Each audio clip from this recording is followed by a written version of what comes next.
I was told when I got to America, don't do the meeting if you're not going to do the deal in hip hop.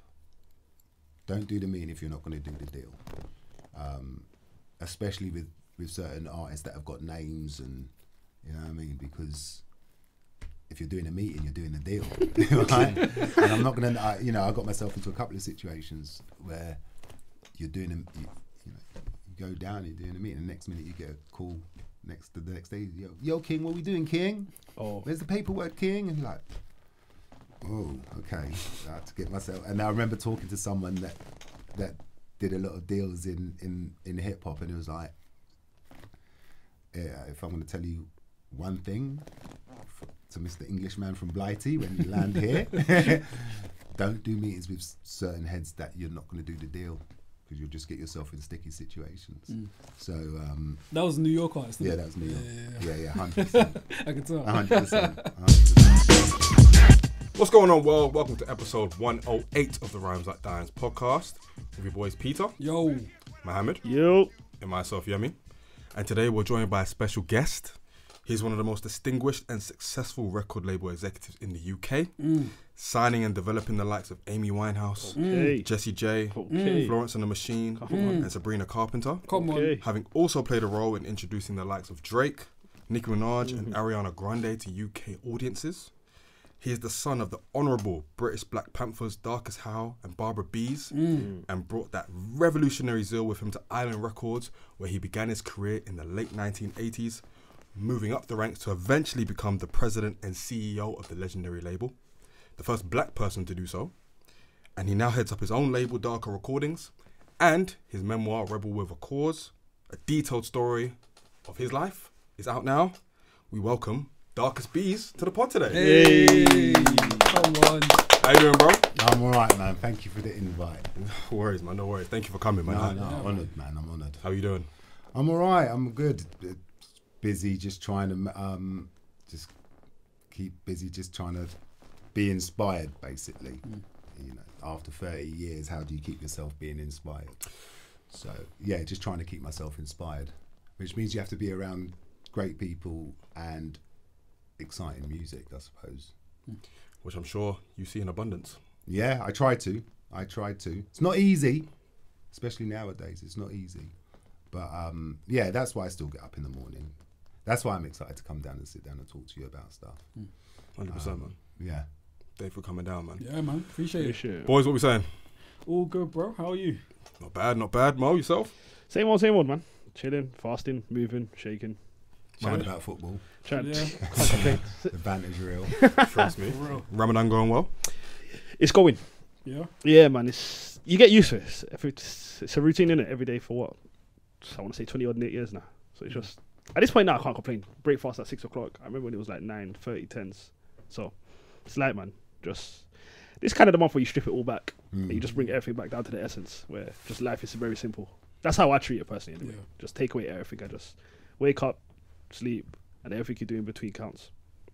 That's what I'm trying to get to, man. Do you know what it is? It gives, that's what this month gives me personally. Like, everyone gets something different, but for me, I try bring it. I just try to take everything off the palette and just honestly try to treat this month away from what I'm used to personally, whether it's social media, whether it's internet, whether it's so you decompress. Football.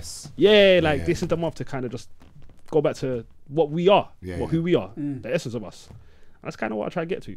That is the most philosophical answer you're ever going to get. Yeah, bro. Are you crazy? That was good, though. Can't talk about it. That was good. Anytime I hear the word essence, I think, yeah, this guy's spitting. Yeah, I was in my bag there. But yeah, man, that's me. I'm glad, man. Yeah, man. Well, big up to everybody listening and watching. If you're watching on YouTube, big up.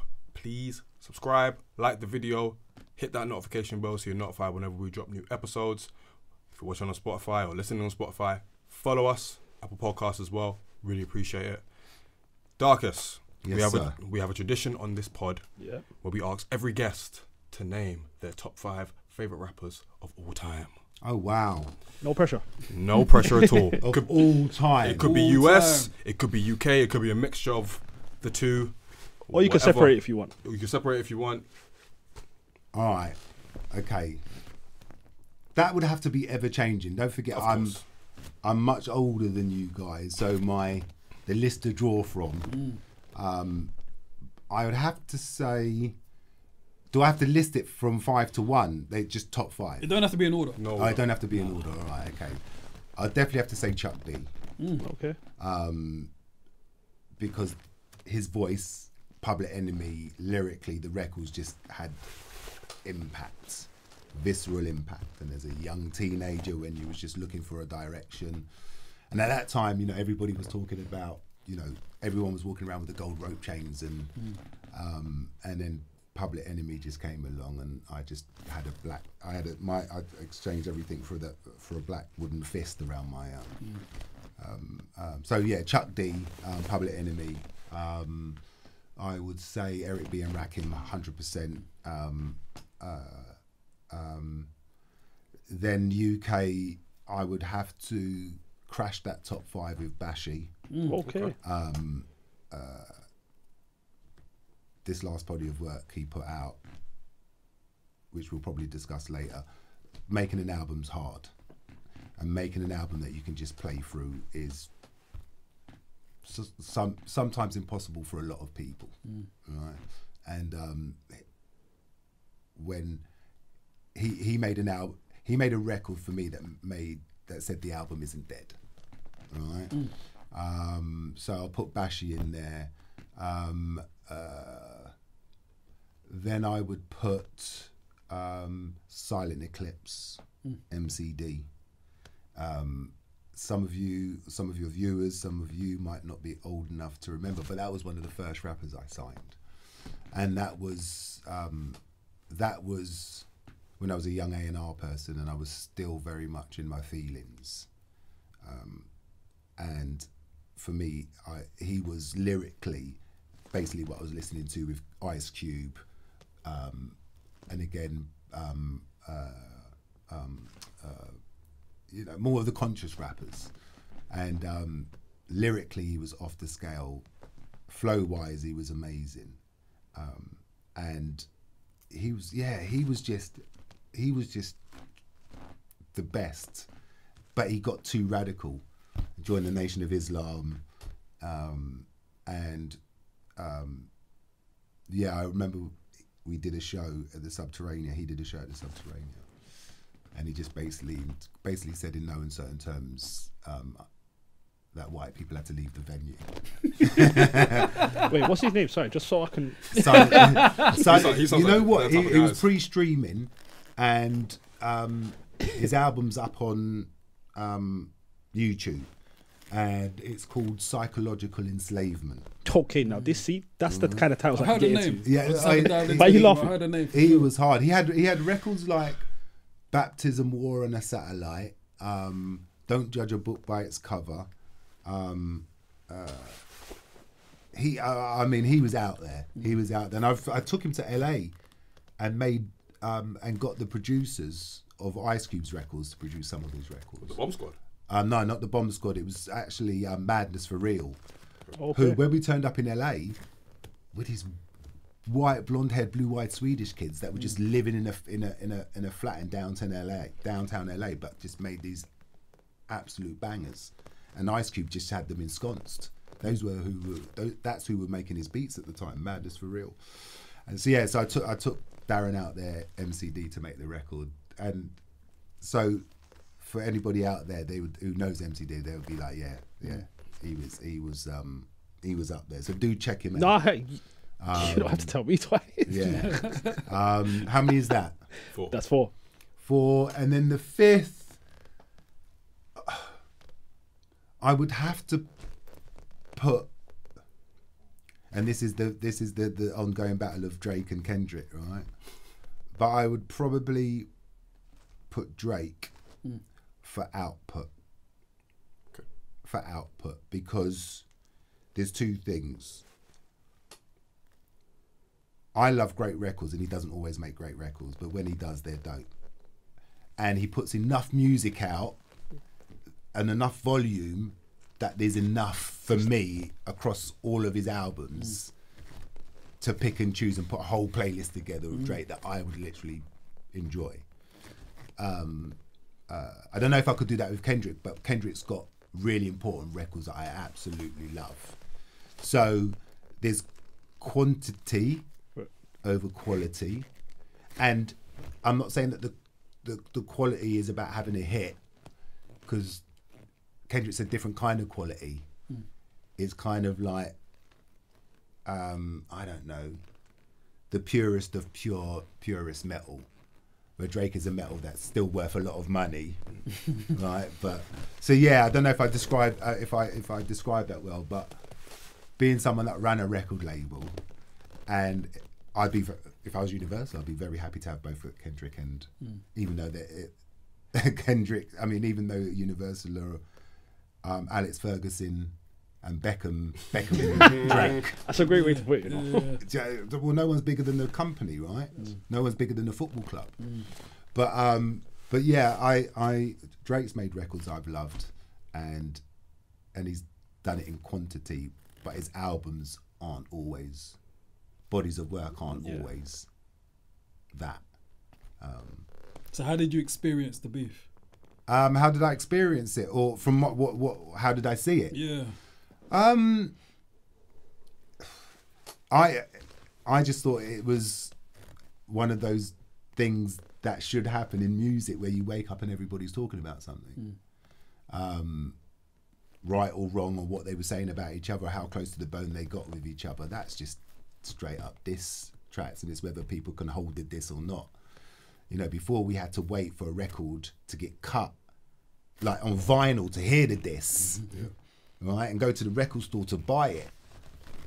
Nowadays, you can just get it and inject it straight in, and as soon as it drops, you're on it. So I like that exciting. If it's good, and the records were good, and the records, well, again, that's personal opinion, but a lot of the records were good, and everybody, no one would admit to upping their game for that back and forth, but it felt like people were on their toes and 100%. ready for the incoming and ready to fire back. So it's just sad when it just goes really toxic and people want to roll up on people and do harm and stuff. But in terms of a spectacle and the back and forth and everybody waking up the next day, and you know, that's what you kind of get excited about music for, is the controversial moments. So, did you find yourself rooting for anybody?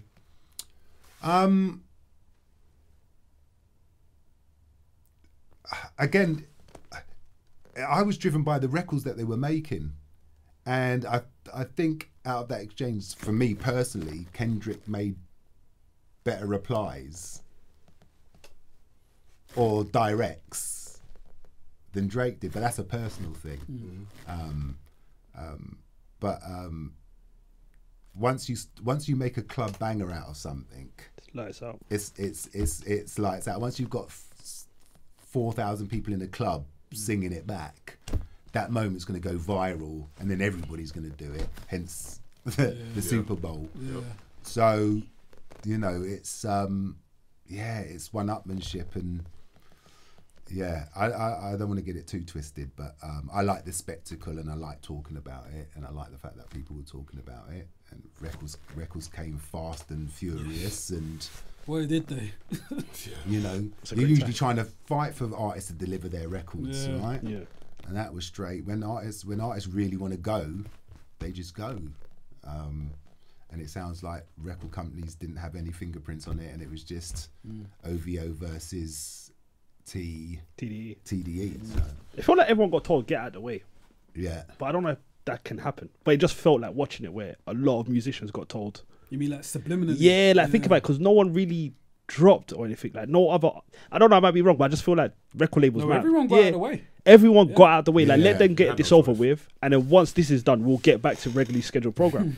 And I've never seen that. I've never seen one person or two people dominate so much to where it's like clear the room. Yeah. Like, well, they're both, Drake's a global absolutely superstar, so it transcends the rap culture. And then you end up with people at the Super Bowl that would never even dial into that stuff, going, what the hell is going on here? Yeah, that's true. You know what I mean? And you saw people's faces at Super Bowl that weren't even dialed into it. They were just like, what the hell? what's going on with you? Yeah. That's supposed to be some but yeah, it's everything's exciting until it gets dark. Yeah. And I suppose there was a moment where everybody went, hold on a sec, this is getting a bit dark. Yeah. You know, it's not fun anymore. Yeah. People have been walking around and the labels going up, whoa. What do you know? What do you know? Well, you work in the same big building. What do you know? Yeah. So, and that's where I suppose all of this stuff comes from. If you were the label head and had both of those artists, and you heard one of the songs that was saying mad things about the other, would you or could you stop it? No, you can't stop hip hop. You can't stop hip hop. You can't. That's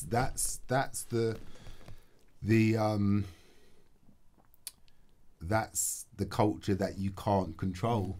You know, you control radio. You can control, the pop artists and. But you can't control culture and how it's delivered. So it's that, the genie's out of the bottle. Once you've got those, once you sign any artist that comes from the other side of the tracks, you're signing everything that comes with it. So if you're going in naive thinking that these people don't roll, they don't come from a place, they don't invoice, they don't wait for 28 days to get paid. I was told when I got to America, don't do the meeting if you're not going to do the deal in hip hop. Don't do the meeting if you're not going to do the deal.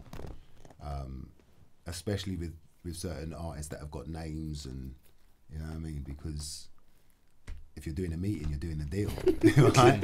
And I'm not going to, I got myself into a couple of situations where you're doing you go down, you're doing a meeting, and the next minute you get a call the next day, yo King, what are we doing, King?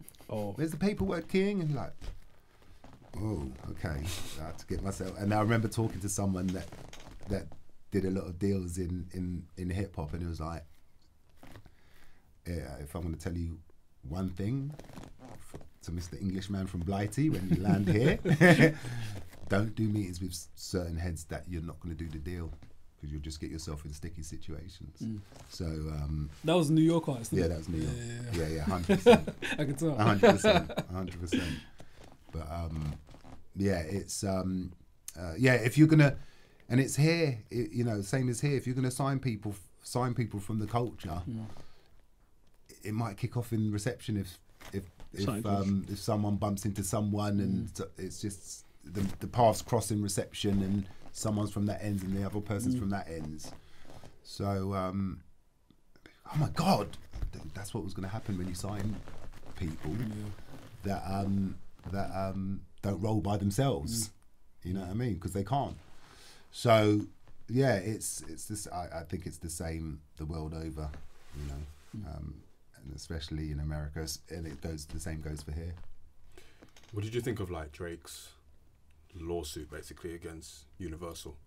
How did you view that? And did you ring up Lucian and laugh with him? No. I still want to walk through the world. I don't want to be looking over my shoulder. I think everything is fun. Everything's it's back and forth and it's a this and till it gets real crazy and real and Universal are a huge company that invest and resource tens of thousands of artists all around the world, and it's always that thing. People always come for record labels to beat them with the stick, and I always sit there and kind of go, again, I've said it before, what bank will you go to that will go, here's $1 million, and you go, and they'll go, and you'll say, or you go to the bank manager and go, can I borrow £1 million? And what's for? Because I want to make a record. And the bank manager would just look at you and, well, how do I get my £1 million back? And you, I don't know. Hopefully the record was, hopefully. So, I always used to sit there and go, record companies take a gamble. Now, whether the overreach on the deal, but you take a gamble and you go and invest, and a lot of the times it doesn't work. And but when people become hugely successful in a deal and the power starts to swing the other way in favour of the artist, because they are, you know, they're no longer in debt, and they've become super successful and global successful. Then you can command the conversation a bit. But it's like Man United or Real Madrid. No one's bigger than the club. You know, I remember when Prince had to write "slave" on his face. So people are always going to say it's the record company. Well, you haven't done bad out of it. You know, so yeah, it's two grown-ups having a fight. You know what I mean? And then it will come down to a contract. You know, and it will say you signed a contract. This is the contract, and it's black and white. And you know, artists, executives, the world over throw their toys out the pram. You know what I mean? But it all comes down to the piece of paper that people signed. And yeah, it's. I'm not crying for anyone in the mix. You know what I mean? They're all grown ups and they've all done well out of the partnership. They've all done super well out of the partnership. Now that's me just trying to walk a fine line. Yeah, for sure. For sure. Because you know, I've like I said, you asked me because I've ran the record label, and what would I do? Hopefully the right thing. And in that moment, you don't know what it is until shit gets real, right? And then you kind of go, shit, why did we just let this go on? Why didn't? But that's the benefit of hindsight records. Yes. And I don't run that. I've never run benefit of hindsight records. I'll be fucking rich now. Sorry, excuse the French. No, don't worry, man. We've asked a lot of guests about their favourite rappers, and I don't think any of them have mentioned Rakim. And I think or Chuck D. Or Chuck D. Yeah. And yeah, I mean, two. Well, it depends the age of your guests. For sure. And it's important because, you know, I kind of measured. I've always measured records and voices and the feeling you get against other records that have come from the legacy records, evergreen records, amazing bodies of work that have just, you know, voices and classic, timeless, you know, and those. So if you can't go back and compare voices that are coming through today with the classicness of the ability to tell stories and wordplay and all that kind of stuff, then yeah, so it's a shame that no one said Chuck or Rakim, because that's kind of knowing a bit of your history. And yeah, it's just like knowing the history of blues and jazz, and knowing those voices. When Amy came along, I was because everything's cyclical. It's just, you know, everything, and everything is influenced and ties back to something. But you always try to be modern when you in this time. If you're trying to make your record sound like it's the next 10 years, but there has to be a classicness of it that kind of dials back to why records are classic. That's why I love the Bashy album, right? Because it ties back to reggae, it ties back to Caribbean, that experience of coming here, and the experience of those samples that he uses, telling the story of artists that were making reggae here back in the 70s and 80s.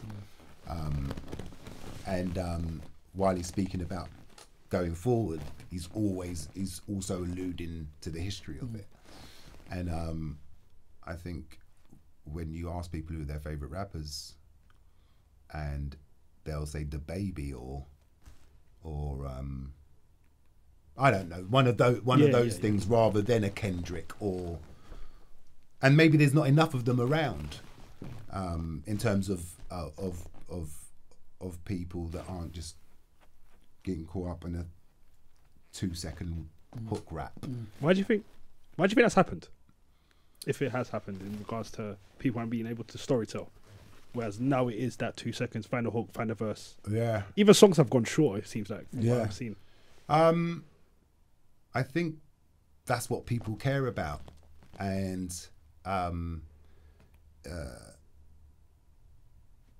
you always can't until someone shows you something different. That's the way. That's the trend, right? And that's the trend is to clip it. It's because people will swipe if they're not into it really quickly. They'll swipe left or swipe up or swipe down. So. And raps have always been about that anyway. When there's always only a couple of bars in a song that you like, everybody, it's like when, how do I best explain this? Like when Wu-Tang, not everybody's verses were dope. Yeah. Right? And, Shout out to you, God. right? And, Unnecessary. yeah, I think it's easy just to kind of have a hook and a verse and be repetitive about it.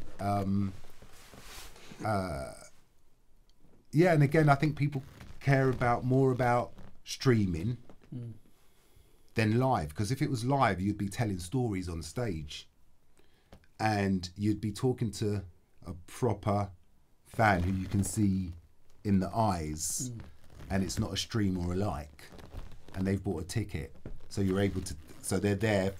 They're a captured audience, so you're there to be able to not do a 2-second rap. I mean, a 2-minute rap.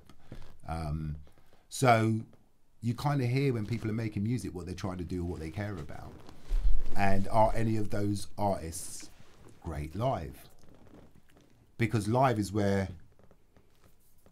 it really is. If you're going to have a career, if you're going to tour, if you're going to go beyond the M25. Other countries now have their own version of their hip hop. It's not like we export stuff anymore. Germany is locked out. They've just the hip hop in Germany, they've got their own thing going on to the point where they sell hundreds of thousands of albums. So France, that's why Central C was quite clever on that record where he had all of those MCs from different countries. Yeah. All singing in their own language, all rapping in their own language. That was, how do I just go beyond my own border? So he's thinking internationally. So, I think you can hear and see, or can't see, I went to Reading Festival. There was no stage for hip hop last year.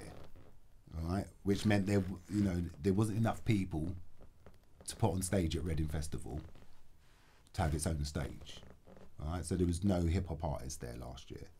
So, because no one's making records and touring them or playing them out. I think that it's. Hip hop has kind of eaten itself in the sense, and that's why it's brilliant to see Bashy out and about playing live. Because again, tell me what was the last rapper you've seen live? And don't say Stormzy and don't say Dave. It might have been Nems at a party in December, and did he play a full set? Was it 90 minutes? No, it was at maybe a half an hour at most, and. It was one of those things where not only did he not have much of a stage presence, but the crowd, they just had their phones in their hands recording. So that obviously didn't help. But he didn't really... What about a gig show? Have you been to a gig show? Yeah. No, I haven't been to a gig show. No. You haven't? But he's got catalogue, and the only reason that he couldn't do live was because police were stopping him from playing live. Yeah. But as soon as that got lifted, he was just out.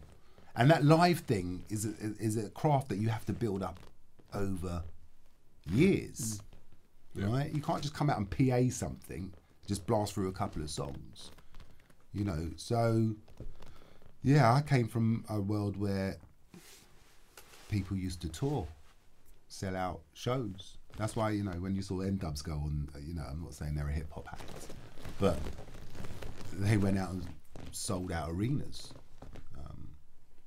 So, sorry, did I lower the tone with the N-Dubs? Yeah, but I'm just saying. No, but I feel get you, I get the point. I The get the ability, point. you know, Drake, they, you know, burners in stadiums now. So if you ask me what the future of British hip hop is, you know, or why is it gone? Why are we here? You just have to have a look at, you know, the export of Afrobeat and Afro music here, and Burner being able to come here and play stadium, and again, I know he's not a rapper, but of the culture, right? That you know, Drake comes here and plays arenas. You know, I'd love for, you know, I'd love to go and see if gigs could do an arena. All right. But yeah, I think selling tickets for me is longevity. And then, you know, the mission always to try and put out records, amazing, great sounding records. I don't know whether records are hits or not when you put them out, but if they're exciting, and again, what's exciting for other people, and for me, it could be different. But you know, I used to speak to the producers of records. You say, who's produced that record? Wow.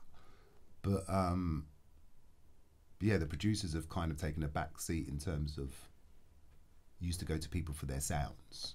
Yeah, for sure. You know, and yeah, I don't know who you go to for a sound.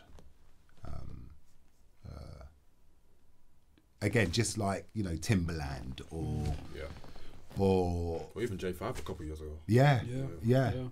You know, so J5 that's was again, that's still bangers. So. there's art.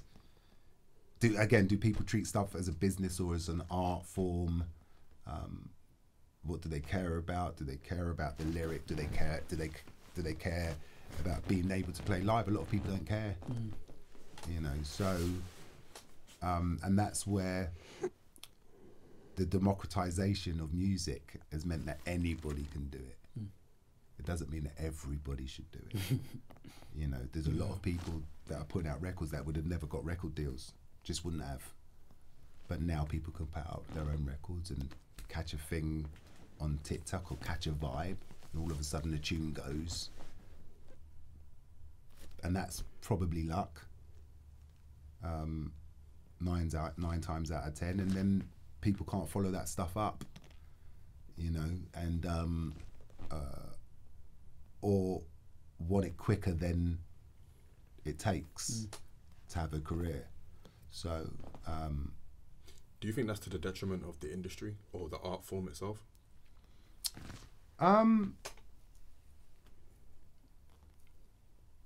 Yeah, listen, I think you want to be inspired by people when you get up. You know, when I went to the Freeze Art Gallery, and I've never been into art like that, but when I went to the Freeze Art Gallery, the Freeze Art Fair in Hyde Park, and it's just these rooms and rooms of amazing art. Now, beauty's in the eye of the beholder, right? And it's all personal opinion. It's, but I don't think I was walking around watching ordinary art. And I think to get your paintings inside this festival, you have to be of a caliber, up and coming or established. But you know, and you don't walk around there going, these are ordinary pieces of art.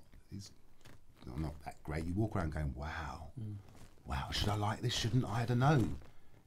You know, it's polarizing is good, right? You either love it or you hate it. It's that thing, and I don't get that feeling as I walk around the art gallery of British music, yeah. So and again, I don't want to sound like I've got the answer or anything, but yeah, I want to be excited when I listen to records or get excited about other people talking about something. All right, so you know, when you speak about the Kendrick, and I just got excited that everyone else was talking about and being excited about it. When you spoke about the Bashi, I got excited. Yeah, I felt excited. Yeah, and that's and sometimes that, you know, I like it. You know, I hear things in the very first instance, I go, I hate that. what is that? And then a couple of weeks later, I'll be like, yo, you know that thing, that's actually all right. You know, so because you can't love everything immediately, and not everything's great, and not everything has to be great. Sometimes things can be a bit different, a bit quirky, but you can't arrive at a place with music all going, it's okay. Yeah. I don't know, because I'd rather be wrong, really wrong, than just be nearly right. Because nearly right is like, it's nearly. Yeah. I'll just be rather wrong and let's move on and let's get it right. Yeah. You know what I mean? So, that I've always kind of basically erred on the side of what just gets my heart beating and spun out. You know, that's exciting to me. And yeah. Who was the last British artist or new British artist that gave you that feeling? The last British artist that gave me that feeling? That's a very good question, because it probably... And when you say artist, are you talking artist or are you talking about specific genre? Could be anything. Could be a rapper, could be a singer. Just want to see where your head's at. I would say Baby Rose.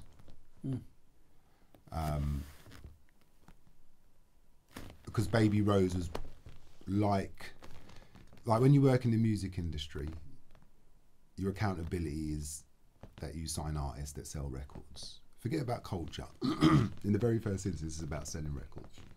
Then if you sell enough records, all right, then you can start to curate culture. So the economics help you start to create culture, because culture doesn't sell records until culture crosses over, starts selling. So and to manifest culture takes time. So and the economics don't give you the time. So you've got to find a way of almost creating a roster that has artists that can cross out quickly, that gives you air cover to go and develop. So in my thing, Tayo Cruz and the Sugar Babes gave me air cover to develop Amy. And when Amy was between albums and everyone was like, when is this next album going to come? And people were like, this next album isn't going to come, is it?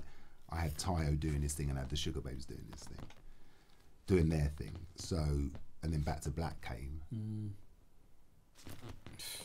And then I can go and do George the Poet. I can sit down with George the Poet and talk about a record deal. And then when I've done that record deal, and there's an artist called Hosier, and I don't know if you know Hosier, Take Me to Church. Yep. He had a huge record going off at the time, and everyone was trying to sign him, and we sat down. And I was trying to convince him White Island was a really great place for him.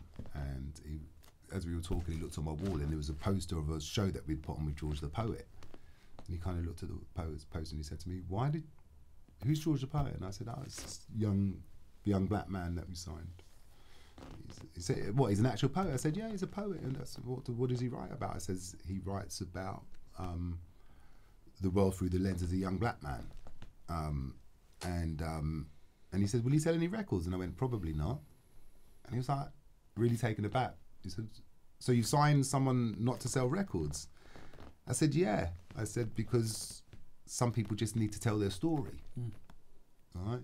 But the only way I could afford to have those conversations was because I was selling records. Right. So, yeah, and you know, when I come to work as an A&R person, my accountability is not to sign stuff that I like. It's to sign stuff that sells. If I can find something that I like as well, that's a bonus. And that's very far and few between. And it's not like I didn't like anything I signed. It was like, what do I go home and bill a spliff to on a Sunday and listen to? Right? So, and Amy was a body of work that I could sit down, go home and listen to. You know, Sugar Babes, I love Sugar Babes, I love Tayo. I love a bit of microwave ping. You know what I mean? Just like, I'm really hungry, I need something really quick, ping. You know, and those records that, you know, hit the zeitgeist, the pop zeitgeist. And what that made me excited for was that gave me the ability to do all the other stuff. You know, I worked with Nicki and Slim and made The Intent too, you know, in film. You know, I put money into film. Because it was music based, the artists were in the film, and, you know, started a festival called the Island Life Festival on OC Island. Because, you know what I mean? So, and then, you know, as you mentioned earlier, we had Drake right from the beginning. We had The Weeknd right from the beginning. We had Ariana Grande right from the beginning. So not only was we hot with all the American stuff, we were hot with all the UK roster. So, you know, you then, you know, and then, yeah, you know, and then I end up in moments where I do a deal with gigs, all right? And I'd known gigs for a long time, and when he was on XL, and we had a meeting after that, and when we actually sat down to do the deal, he reminded me of a meeting that we had before, where he was a bit pissed off because I didn't make the meeting. Something happened, but no uncertain terms he let me know. But I went to see gigs at. That's what I went to see gigs at the Hammersmith Apollo, doing the Landlord show, and I don't know what the Apollo is. It's about what 4,000, I think, the Apollo in Hammersmith. And I went to see the land, and it was just sold out.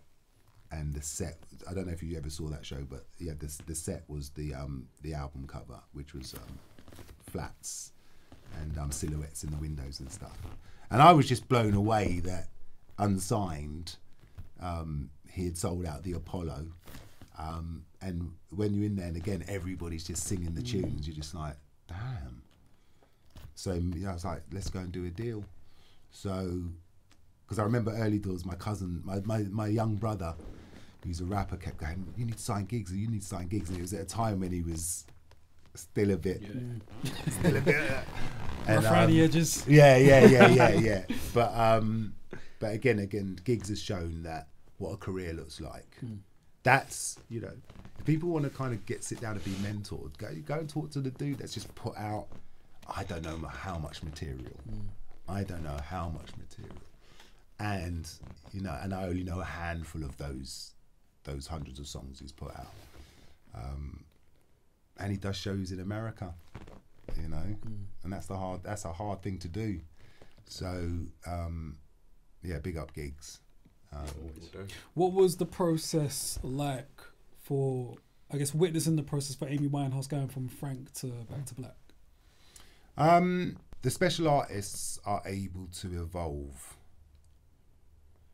You know, Madonna never looked the same on every album. She evolved and had a look. And I would have loved to have seen what Amy would evolve into and been on the third album. But it felt that she had a sense of what her responsibility was to her art form, right? So there was a long period in between those two albums, and when our artists are between albums, you don't see them. They're not your mates. You don't live in their pocket. Well, you shouldn't be. So, you know, people go, how close you are with your artists. You're close when you're making the records. When they're not making records, it's like the school holidays, they're gone, right? So as close as you might think or as tight as you might think, you're in a record making process with these people. And Amy was a pure, I'm not doing our relationship down, but after Frank, she went off, And then I was in Camden at a studio working with another band in another session, and I was walking out to get lunch. Amy lived in Camden. I just bust the street, on the street, and I'm walking and I can hear this voice, and I thought, that sounds like Amy, and I look up, but there's this girl in front of me, walking in front of me with this boy hand in hand, which was Blake, her boyfriend, which I didn't know at the time, but until I introed, and there's this girl, but she had this big high hair from behind, little pink shorts, high heels, but was really skinny. And I was like, that can't be Amy. And I could hear her, and I went, Amy. She turned around and she went, Darcus. And she was just on her way out to Primrose Hill with her boyfriend Blake at the time. And I just remember going, oh my God, she had the tattoos. She didn't have tattoos the last time, so she started the tattoos. She had tattoos. Sorry, she did have tattoos, but she had put more on. And she turned around and she had this beehive, and I was like, whoa. I was like, hey, what are you saying? She's going, I'm just after, it's a nice summer's day. She was just off to Primrose Hill to have a drink. And so obviously in that time, she had kind of, the beehive, and she had the wall paint, her eyes were made up, and she was just started to work with Mark Ronson at the time. They'd cut Valerie, but he was only kind of just showcasing, playing it live a bit. And I went to see him and Amy do a little showcasey gig. And I was like, rah, okay. Looking kind of thin, but she had evolved in terms of her artistry, where she was, jazz was fundamentally at her core, but she'd obviously been listening to, the American girl groups, the Shangri-Las, and the kind of Phil Spector production, and when she went out to hang out with Mark, she knew what she wanted to make. They hung out and they played records, and the record got made really quickly because she knew what she wanted to make. She had evolved from this young girl that loved jazz into, and hip hop, jazz and hip hop, right? And so the hip hop was fundamentally there. The jazz was still there, but then she kind of got the funk with Mark. Mark gave her the funk in terms. It kind of felt as though on Back to Black she stripped back on the hip hop. Actually, I thought on the first joint, because I felt like that was more Salaam Remy. That's a good point, because there was kind of Mr. Magic, and he was sampling Nas,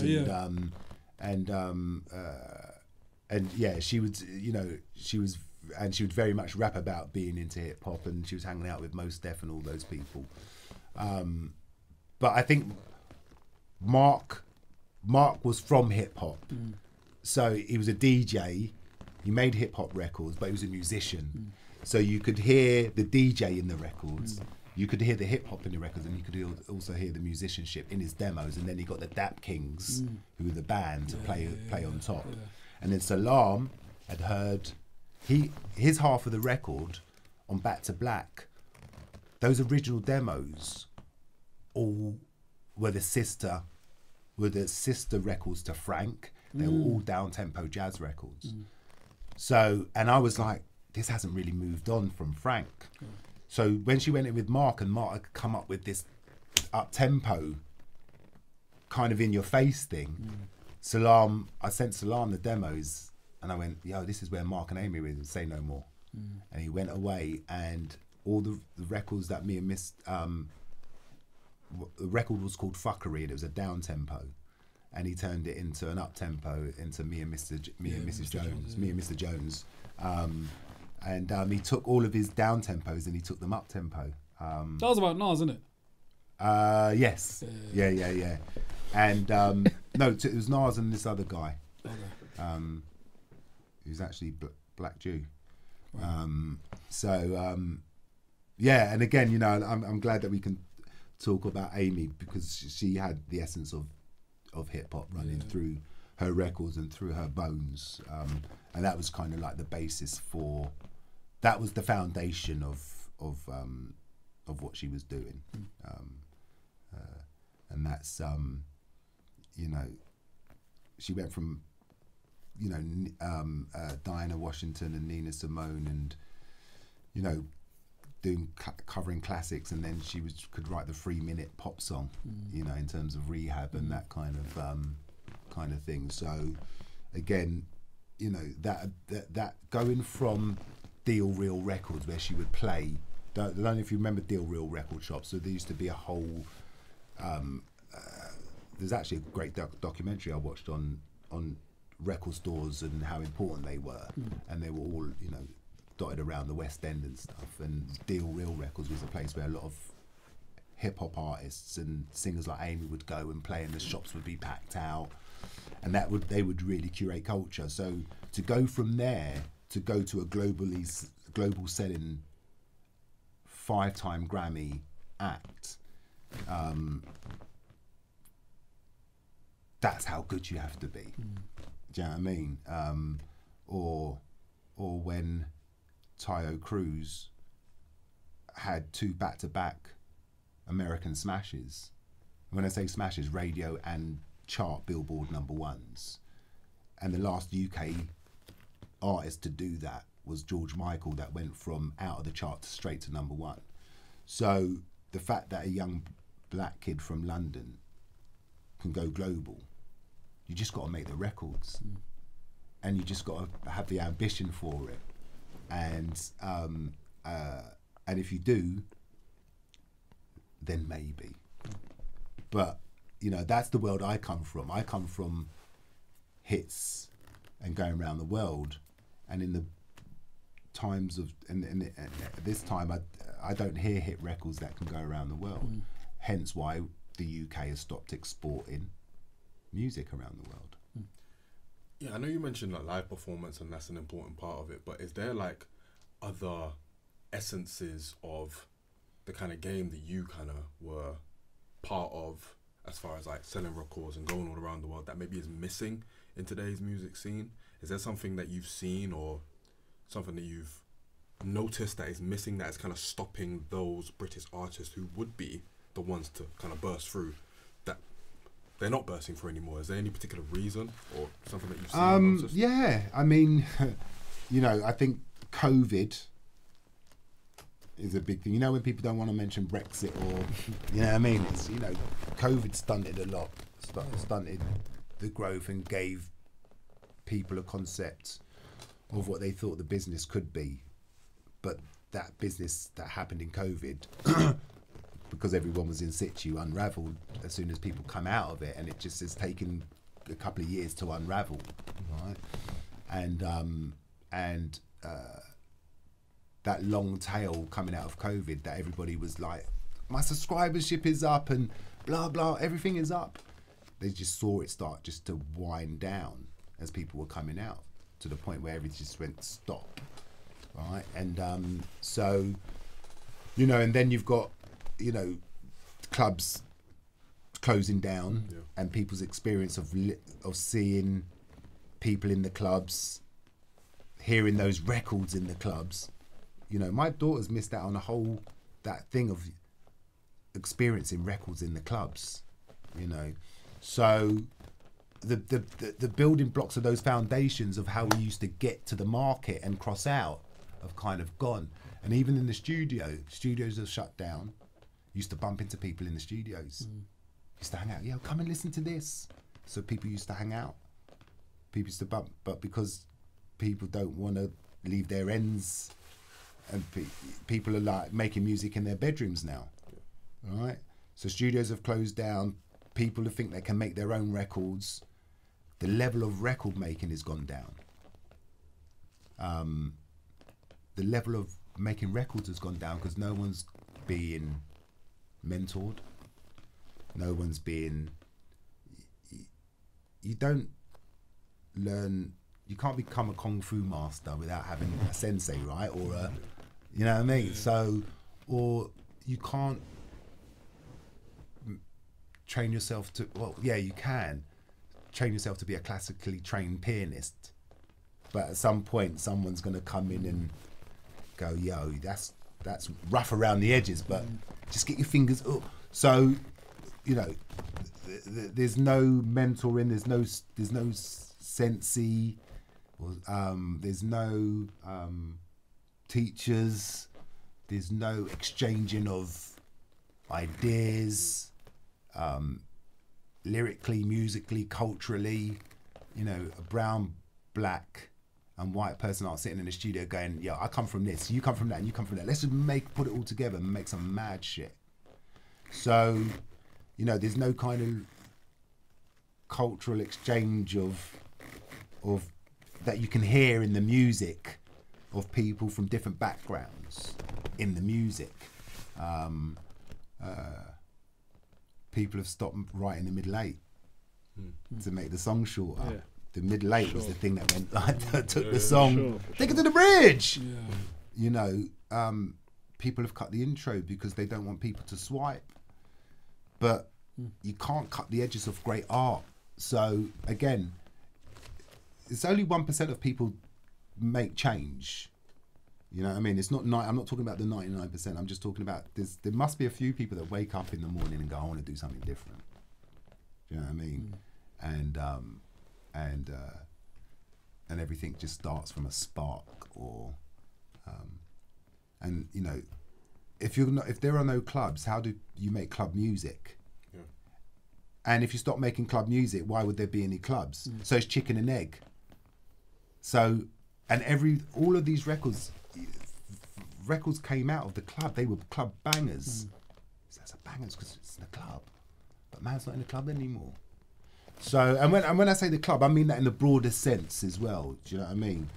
In terms of just going out to experience music, just like they used to go to a garage rave or a drum and bass rave or a house rave, or you know. So, yeah, I think there are many different reasons,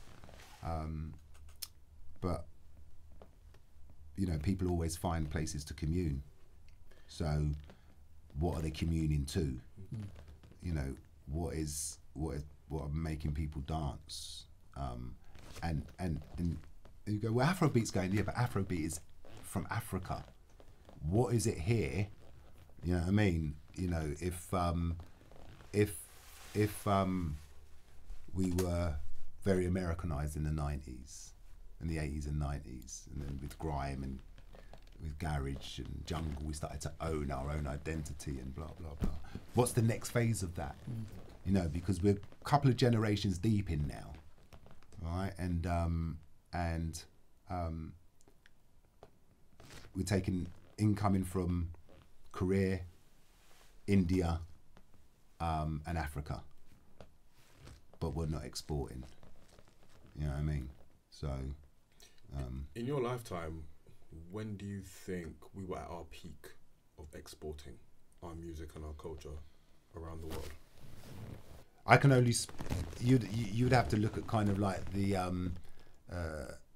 some stats somewhere, but the UK soft power, you know, part of the UK soft power to the world was music. You know, whether it was the Beatles or whether it was Rolling Stones or whether it was U2 or whether it was Coldplay or whether it was Adele or whether it was Amy or whether it's, you know, during a decade, you know, you rolling out Coldplay and you got Amy and you got Ed Sheeran and you got Dua. You know, Dua was the last one probably to go around the world, and that was 8 years ago. So, you know, we were all the business is all about, can you export your business, your product around the world, and the moment you stop exporting it, you become not a major market. All right, so you know, we were a major market. We're not anymore, and that's quite serious. I think Ed Sheeran just sent a thing with loads of artists on it, a petition, you know, saying that I think it was one artist in the last 10 years, but don't quote me, has gone around the world, new artist. So again, don't quote me on those stats, but it's that bad. All right, and when I got my OBE, it was for services to music. All right, I don't think I would be able to get an OBE for services in music now, because I don't because we're not exporting music. When I was co-running or running Ireland, a lot of what we were doing, whether it was Florence, whether it was Amy, whether it was Disclosure, whether it was Mumford and Sons, whether it was Tayo, what we were sending records around the world. you know, and that sometimes gives you the space to sign some stuff that doesn't, because not everything does, but you've got to have something that you can export, because the volume here is not here.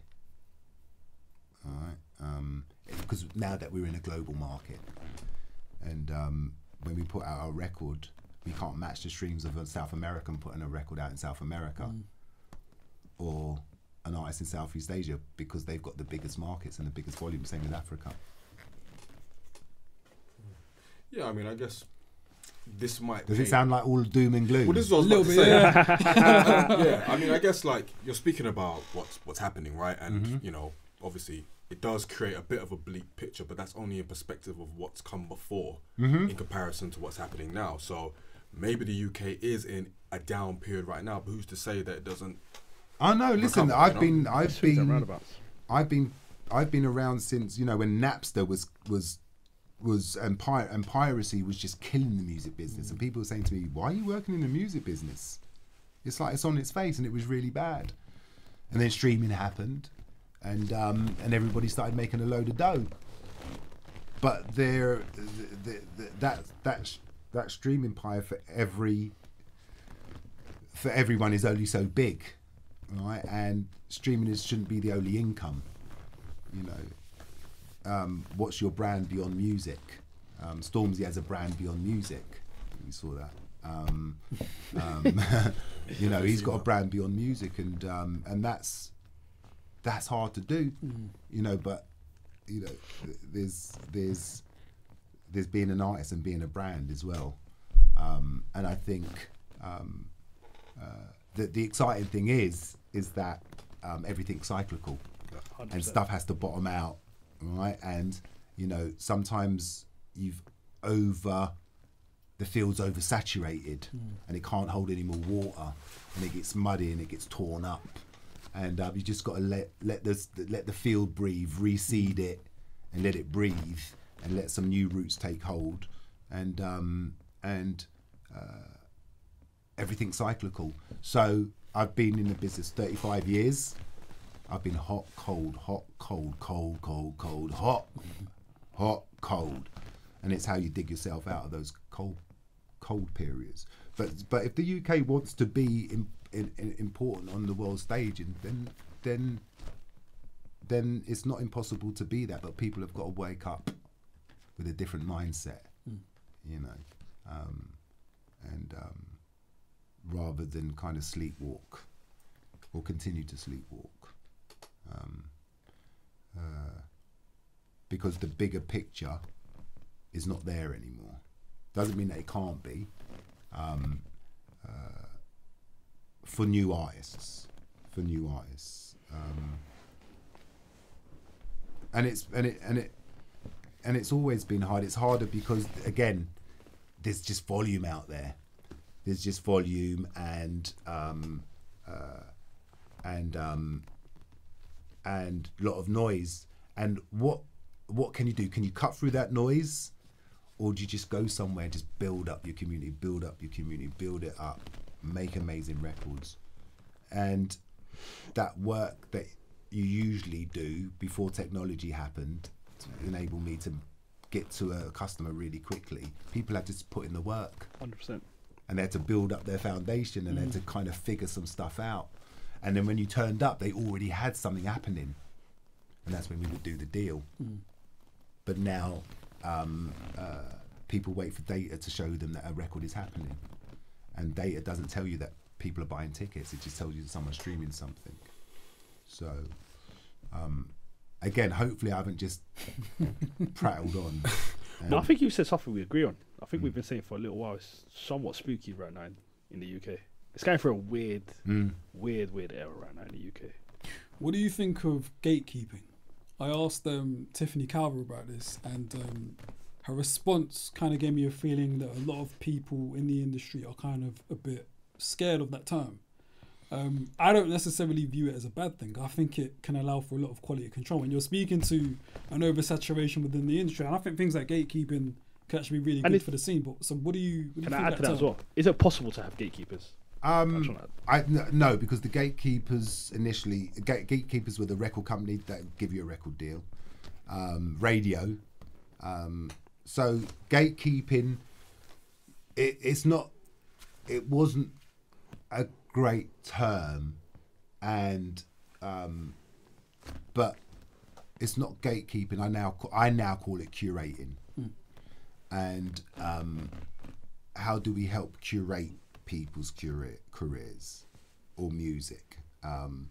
So gatekeeping, I just think you need people that with taste that can quality control. Yeah. Because that's all people have is their taste. You know, I used to have millions of pounds A&R budget, right, every year. Do you know how hard it is to spend it on great stuff? Because there's not a lot of great stuff out there, all right? So you end up signing a lot of stuff that's not great. Right. Fact. If every record company's running out there with millions of pounds A&R budget, we're not all signing amazing stuff because it's not out there. Yeah. All right. So then it's about how, which one of us has good enough taste, right, to make some good decisions, right? That when you've written off most of your A&R money because it's write off, that you've made a couple of good decisions that help you write back that money, and that, you know, one of those decisions for me could have been that moment when Twin came in and went, "Yo, you got to listen to this tune." Just gives me his phone. It's Big Shaq in Fire in the Booth doing "Man's Not Hot," right? And in that moment, I'm like, "Yo, I don't know, man. Let's just do it, do it." And then all of a sudden, it's one of the biggest records, and that writes you back. That was a big tune, and that writes you back. So in a moment, it wasn't no artist, it wasn't no cultural, most special. It was just this moment thing. You just kind of go, shit, bit of business, and he brought value to it. So, you know, it's creating opportunities to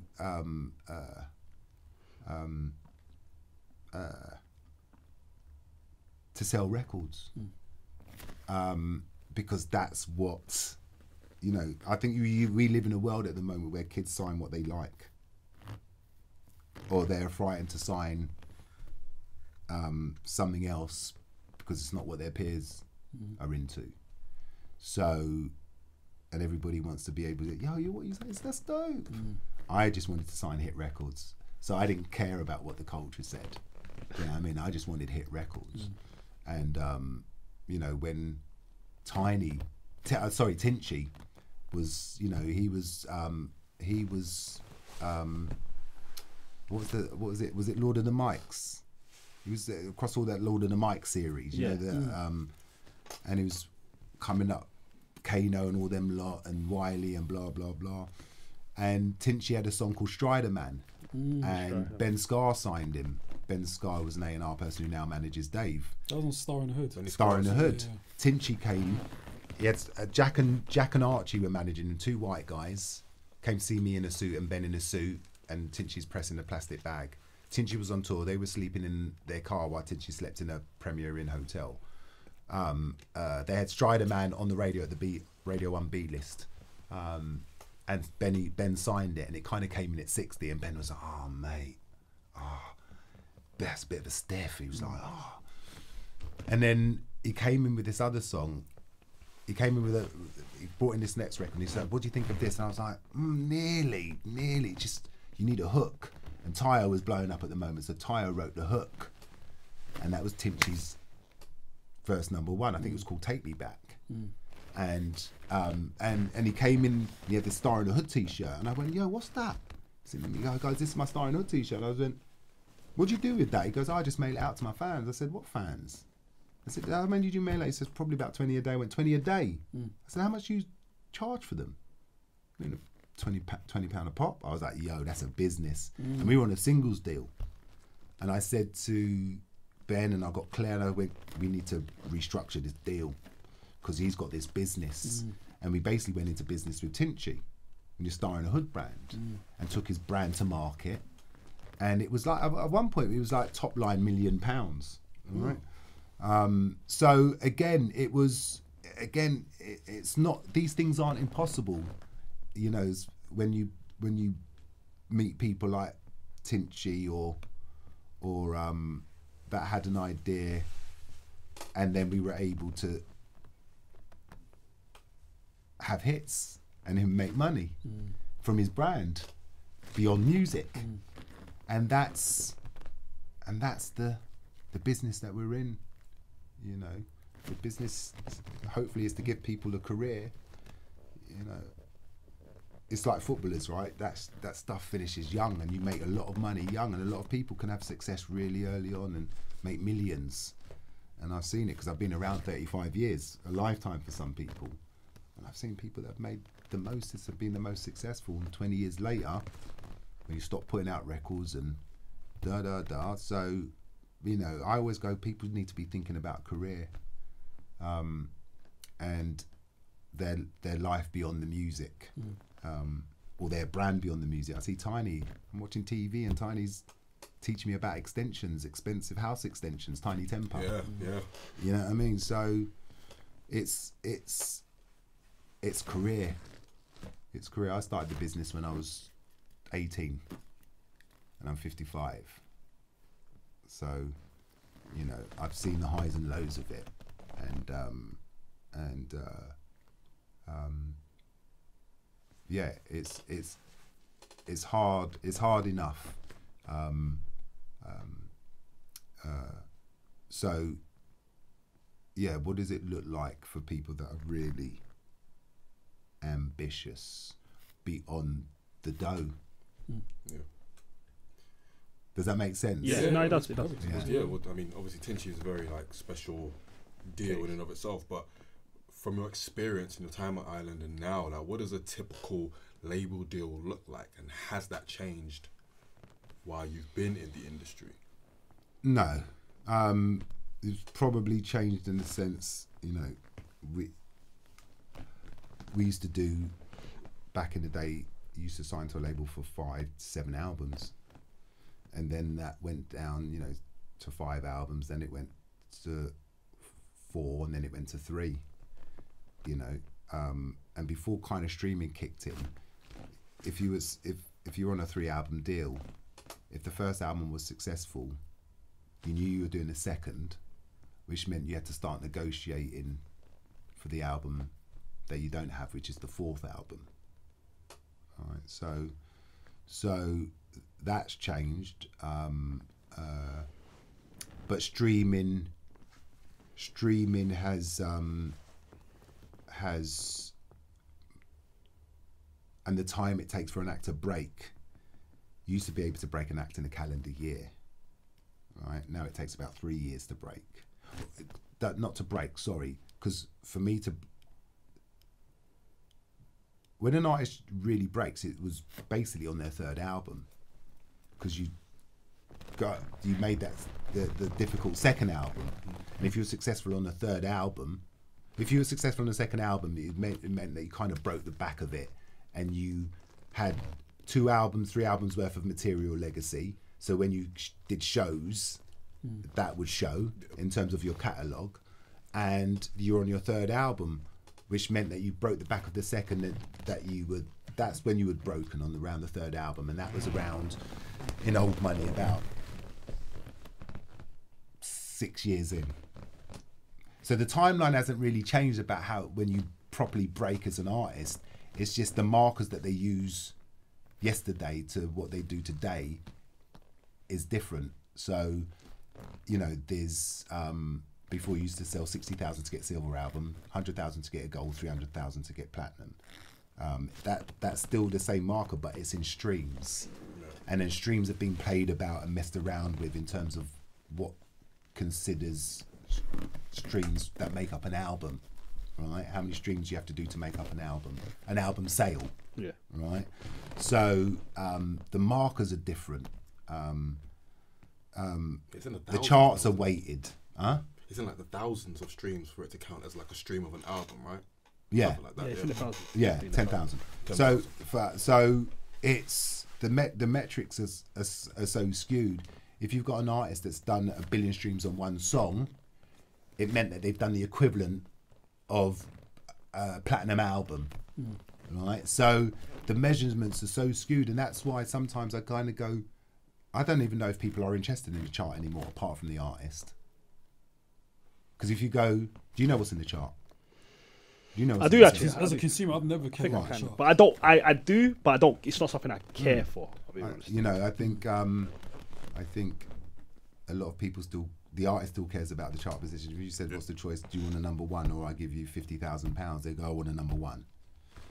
Not £50,000 of revenue, clear revenue, like, because if it's the number one, that 50,000 of clear revenue is going to be eaten up with all the marketing and for this, you know what I mean, to get to number one, you know, because you have to spend to get to number one, you know, you've got to pull some levers and blah, blah, blah, which means that you're not going to get a clear 50. But so if I said, do you want a clear 50 grand or a number one, some artists will go number one, because in their head, that's the most important thing when you're amidst a chart, number one.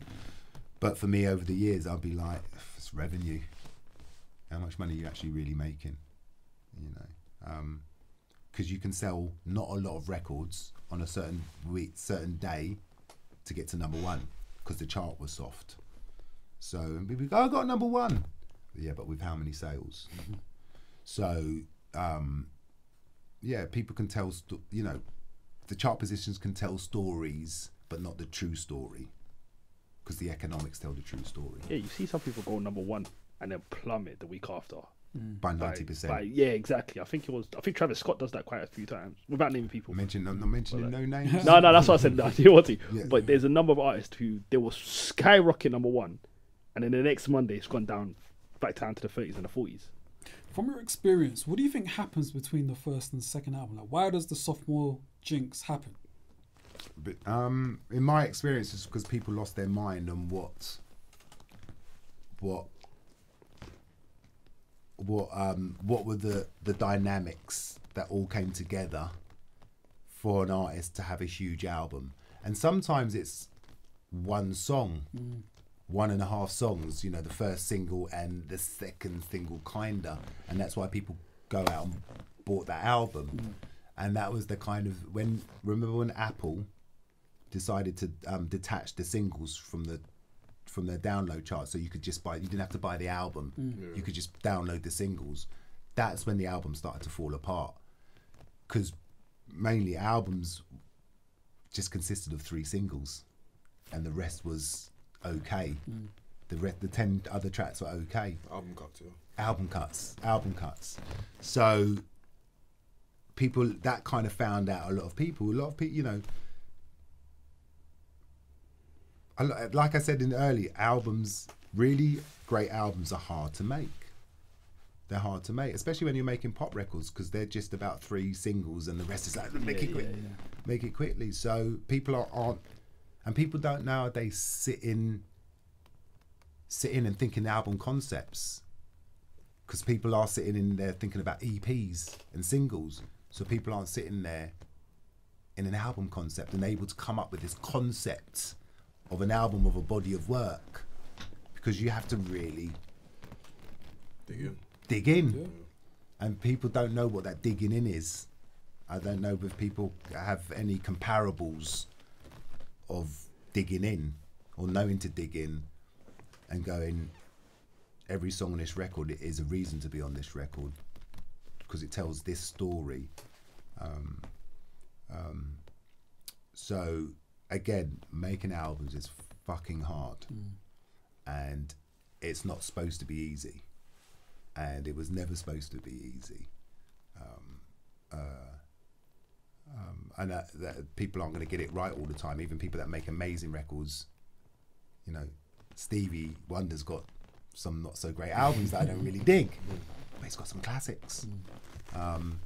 Marvin, I've just got What's Going On, and I know he's got other, but the What's Going On album. So you can have, I don't think even the Beatles made everything was amazing from the bit. So it's just about output, and not everything you're going to do is great, but don't be scared to do it. All right, and Drake's not, he puts an album out every year, right? Last 5 years anyway, yeah. Yeah. Pretty So, yeah. Is there an element of like managing artists' expectations when you're signing them? Like, let's say an artist comes to you and says, I want to be number one by this amount of time, I want this much money, I want to do this, that, and the other. Is there an element of like telling them to just Relax. chill the fuck out? No, that's the problem. Because you've got to gas people to tell them that you're the best place for them. And I would never tell someone that I could make them famous. The conversation was always, and it was lucky that we worked at Ireland, the conversation was, if you want to be the best version of yourself, then we're the best people to roll with. If you want to be this other thing, then there's other people that are better than that, than us. So yeah, and the expectations, and that's, you've got to make them feel that they are that good, and that's, again, that's hard to do because 99% of what you're doing is not great, but you tell people stuff they want to hear, and sometimes you believe it. Sometimes you believe, I'm not sitting here going, I believe that a lot of the stuff I did was amazing, As you would. and obviously it's not. You've got to sign stuff and you've got to do stuff to find out, right? And Calculate risk. yeah, and a lot of people are scared of taking risks. So, but I don't think unless you're doing 8 or 10 things, you're not going to get the one. I don't think you can do 2 or 3 things to get the one. I think you've really got to be juggling loads of different things to get that one, because you never know. So yeah, I was never scared of signing and it not being right. That was going to be my next question. Like, I guess major record labels generally, but I guess it's just in your experience, like, is there a culture or is there an environment of like, it's okay to fail, it's okay for this artist to not do so well? I think if you're signing, if you're a signer,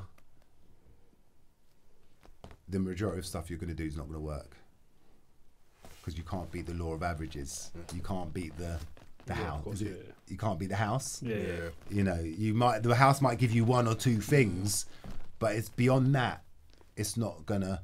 What I needed as when I was running a label was all of my A&R people to be signers, and not to be sitting there going, no, there's nothing out there to sign. Then make something.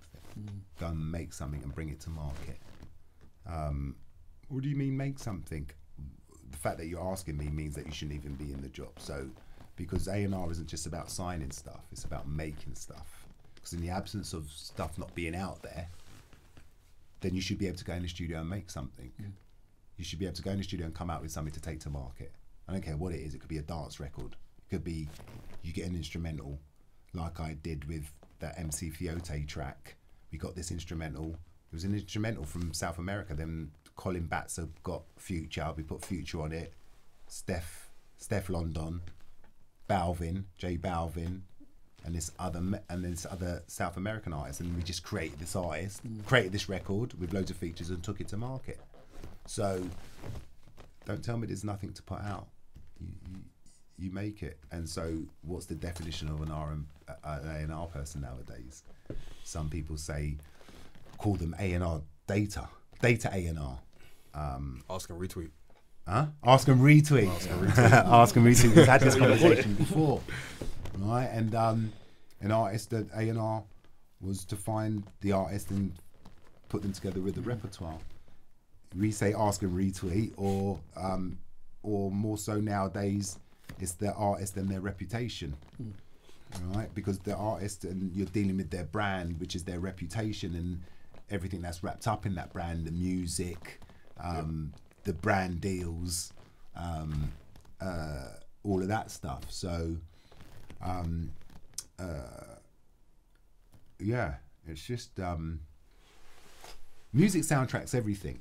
If music soundtracks everything, music was the big pie, and then it's had to start sharing the pie with TV, with the proliferation of TV, Netflix, online, fashion. It just became a smaller part of the pie, the attention economy, right? So my thing was, let's call it a pizza. Rather than just be a slice of the pizza, it was, how do I be the biscuit base of the pizza? So whatever slice, if you take it off TV, if you take it off fashion, take it off computer games, gaming, you're going to take a slice, you're going to take a chunk of the music with you.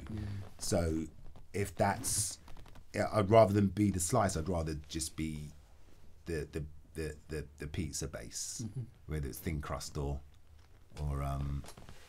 the thick one. But that's to me, it's what does it look like in another 10 years? Because 20, 30 years ago, Polygram bought Ireland, and Polygram bought Motown, and Polygram bought A&M, and Def Jam was bought, all right? And so all of these cultural labels got bought by the big corporate monster, which then Polygram got bought by Universal, all right? Polygram bought Universal. So yeah, so basically, you know, in another 10, 15, 20 years, who are the curators? That was the Berry Gordies, that was Motown, or it was Chris Blackwell, Ireland, or McRubin, Russell Simmons, Herb Albert, A&M, or Rick Rubin and Russell Simmons on Def Jam, Bad Boys, and you know, it's that will happen again. Rock Nation, you know. So what does that look like for us here? Knowing that the music landscape in the industry has been resetting itself, you know, because that's what it feels like at the moment. It feels like a bit of a reset, you know. Africa is still emerging, you know, in terms of streaming platforms, moving from telco to streaming platforms. You know, the Middle East, South America continues, China, Korea. So these are all emerging markets. So people have got to think, where are we in this storytelling? You know what I mean? And that's we can still be small and great. You know what I mean? But again, I don't know what people wake up in the morning and think what's important to them. How did you become an A&R? I started in promotions. I had no inkling to be A&R. What I did like about A&R is that their company cars were BMWs or Saabs with leather interior, and if you worked in promotions, you just had a shitty Golf. So the A&R expense accounts were amazing as well. So I just used to I used to work in promotions and was in radio and TV, but because I loved records and music, I would go and hang out with the A&R people. I'd always go out with the scouts to go and see the bands play, go out on the road sometimes, and the managing director at the time said, you're wasted in promotions. And I thought I had the gift of the gab, you know. I was really good in promotions, but he saw that I probably had the love of music, and so he said you should go into A&R. So I was like, all right, and and at that time a lot of A&R, if you were A&R, you'd come out of university, and it's very white. Come out of university and you were in a band or you played an instrument, and I did none of those things, and I wasn't white, wasn't middle class, didn't go to university, so I had to kind of teach myself that whole process of A&R, which was to understand the process of songwriting, collaboration, you know, technology in studios. Everybody was still, you know, it was instruments, everybody, you know, session players, people could really sing, people could really play, you know, so you know, you'd come in and the engineer would set up the room, the drum kit, would mic up the drum kit, and session musician, bass player would come putting the drum track down, put the bass down, you know, so it was tape machine, you know, everything went to tape.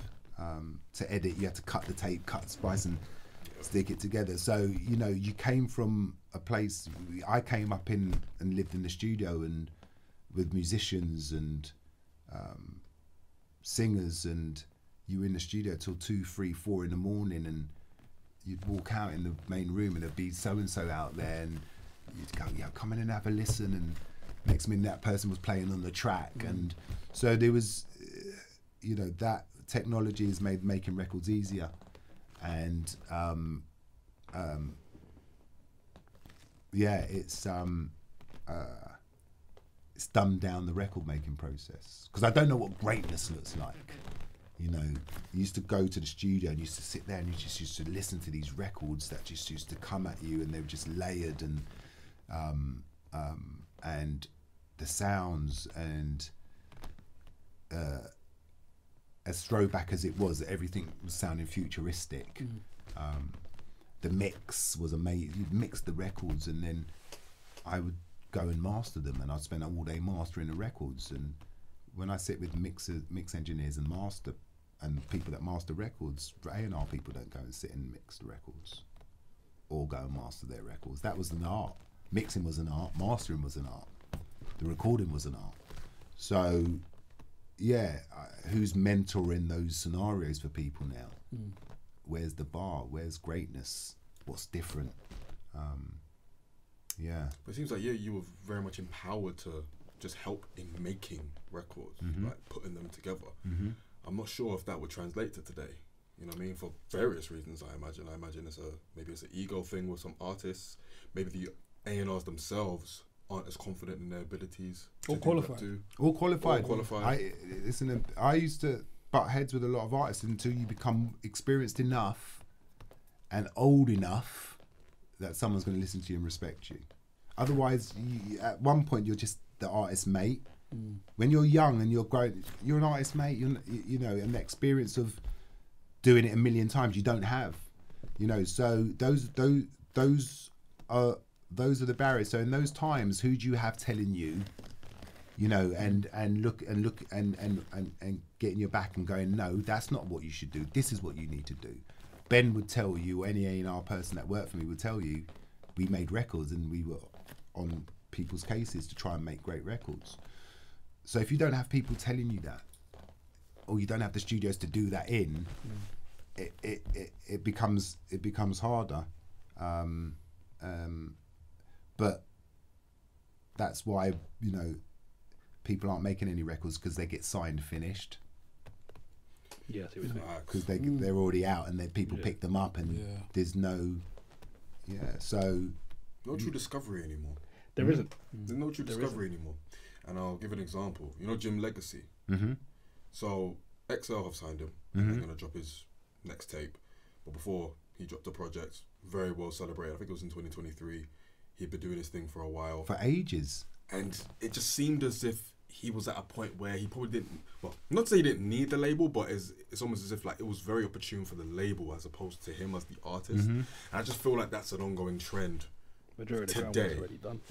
Like you said, people are signing the finished article and there's nothing to quote unquote develop because well that's again the confidence of that's not there to sign Jim Legacy early. There's obviously not a confidence in the A&R community being allowed to go and sign.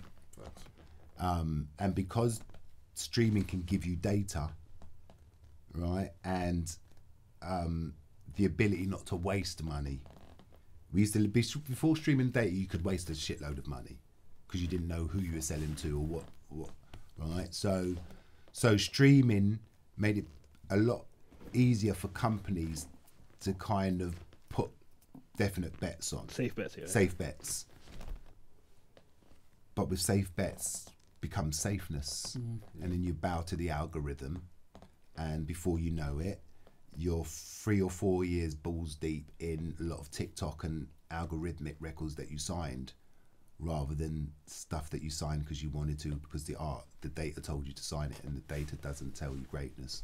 Yep. But I suppose that people are using ChatGPT and they're getting back, how do I be great? And ChatGPT will tell you, and people will believe that because ChatGPT told you that.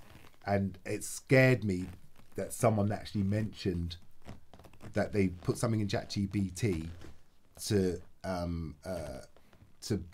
better their outcome of putting a record out. And I was just like, but if the record's shit, ChatGPT doesn't know the record's shit. Yeah. I think everything's become too easy. Yeah. I think everything's become too easy. Finding talent's become too easy. Making music's become too easy. And it's got its good and it's got its good sides and its bad sides.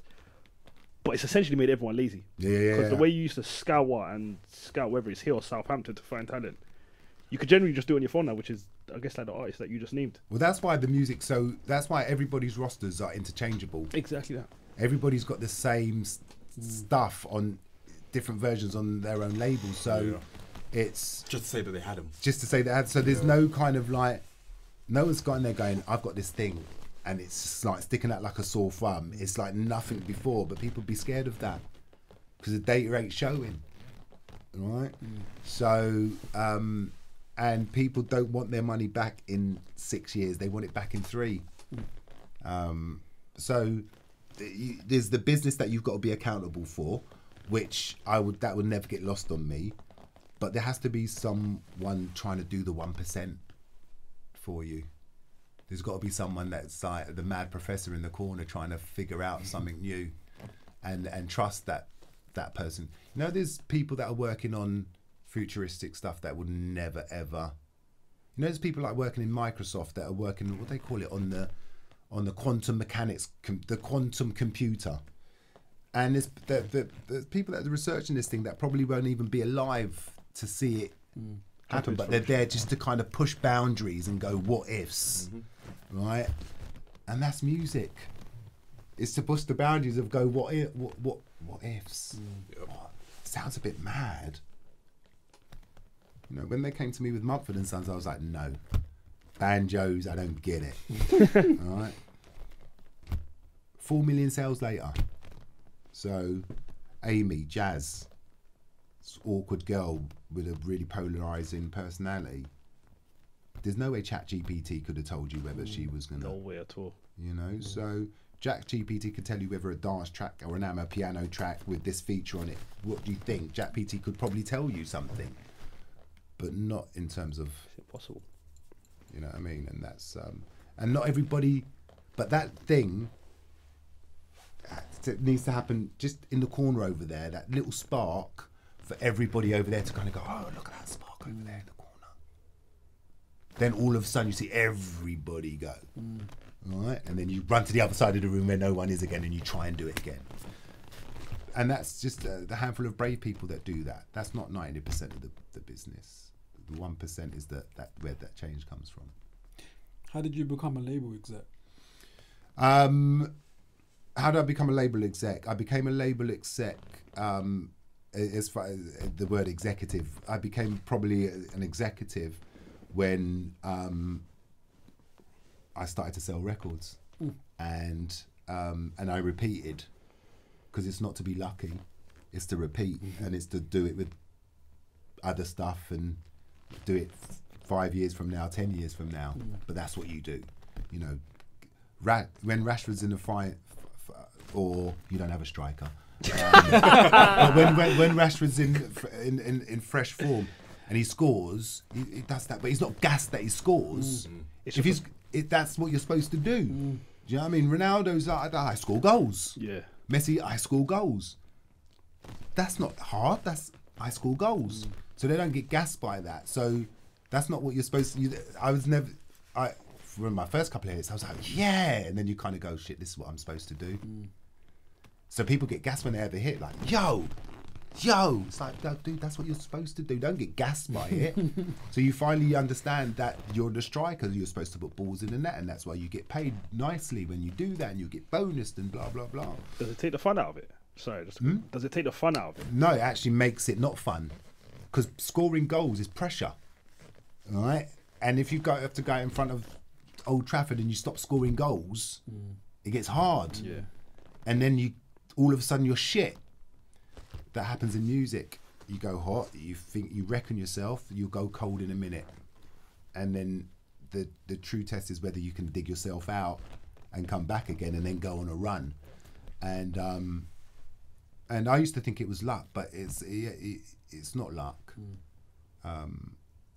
You make your own luck, but eventually your experience and the repetition means that, you know, when I went to America and the last, you know, we hadn't had huge global success when I left the UK. We had some success and of some stuff, but breaking UK acts became increasingly hard. But so when I went to America, I was like, oh shit, yo, I did it in the UK, can I do it in America? Now, you know, and when I came back, one of the artists that I signed was Sabrina Carpenter, and she was one of the biggest global artists. So I went out to America. I'm not gassed by it by any stretch of the imagination. That's what I'm supposed to do. Do you know what I mean? Remy Wolf and Keshi. Keshi's a Vietnamese artist from Texas who I signed when I was in America. You know, he's now up to arenas in Japan. Madison Square Garden sold out. Came here and did the O2. When I signed him in America, he's selling 200 tickets in the Mercury Lounge. So it's what you're supposed to do. You know what I mean? And when I signed Baby Rose or Keshi, Vietnamese Texan, or Sabrina Carpenter, the mission's always to sell a lot of records. Whether I will, I don't know. But when you look back and you go Baby Rose, Culture, Sabrina Carpenter around the world, and the other bits in between, people go, oh, that's amazing. Yeah, but it's what you're supposed to do. And in America, that's what they do. They're not gassed by it. You know what I mean? I'm walking to Taylor Swift, that's what I do. That's what you do. Here we get gassed. You get so gassed by it. But you learn not to, and it's the same as being a top striker at a club. So when do you smell the roses? When you broke down and had a breakdown and realised that you should have stopped to smell the roses ages ago. The fact is, if you're going to be successful, you'll never stop to smell the roses. So, you know, the book I wrote was very much be careful what you wish for, because if you want to get into that 1%, if you want to be Ronaldo, if you want to be Taylor Swift, you have to give up so much up here. You have to give up so much in your personal life. You have to be that beast to get to the 1%. And from 16 up until I was CEO, I didn't stop. I left school at 16, got a job, and never stopped work up until 2 years ago. So, and I was always flying by the seat of my pants to be that successful, to continue to repeat. You have to be in some real, because once you are successful, to stay successful is horribly hard. It's not enjoyable. You have a minute of reprieve. When a record goes out, it's a hit. Oh shit, I've got to do it again. And if you're that successful, they expect you to be that successful next year. There's no like take a break. You got to go even higher and reach even more numbers. So because everybody's getting rewarded, do it again then. And if you don't do it again, you're cold as pie. And within 3 years, if you've not got it together, it's cutthroat, man. You know what I mean? So if success is toxic. Tell me one person that enjoys success and shitloads of money.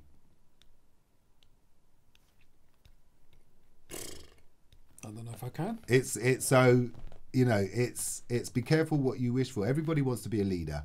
Everybody wants to make shitloads of money. Not everybody can.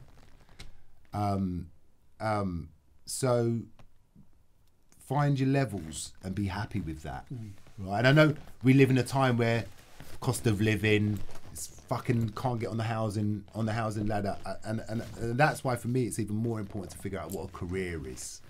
Do you know what I mean? Because you know, to be successful for a long period of time is hard. So if you know what you're getting into, then there should be, what's my world beyond music? You know what I mean? Or how does my music continue to soundtrack other ventures that I do? Because, you know, I've been around long enough to kind of come from the start and come through the other side. 35 years down the line. And if you can come out of the record industry intact, mentally and economically, then you've done all right. And but it ain't easy. It ain't easy, and people should be careful what you wish for, because a lot of people that arrive because they want that success and they get it, and they kind of go, "This is more what I thought it was." You know what I mean? And it's only so, you know, people go, "Yeah, but it's easy because you've made money now." You know, and that's easy. That's not unreasonable to say, but I'd just rather have a long career,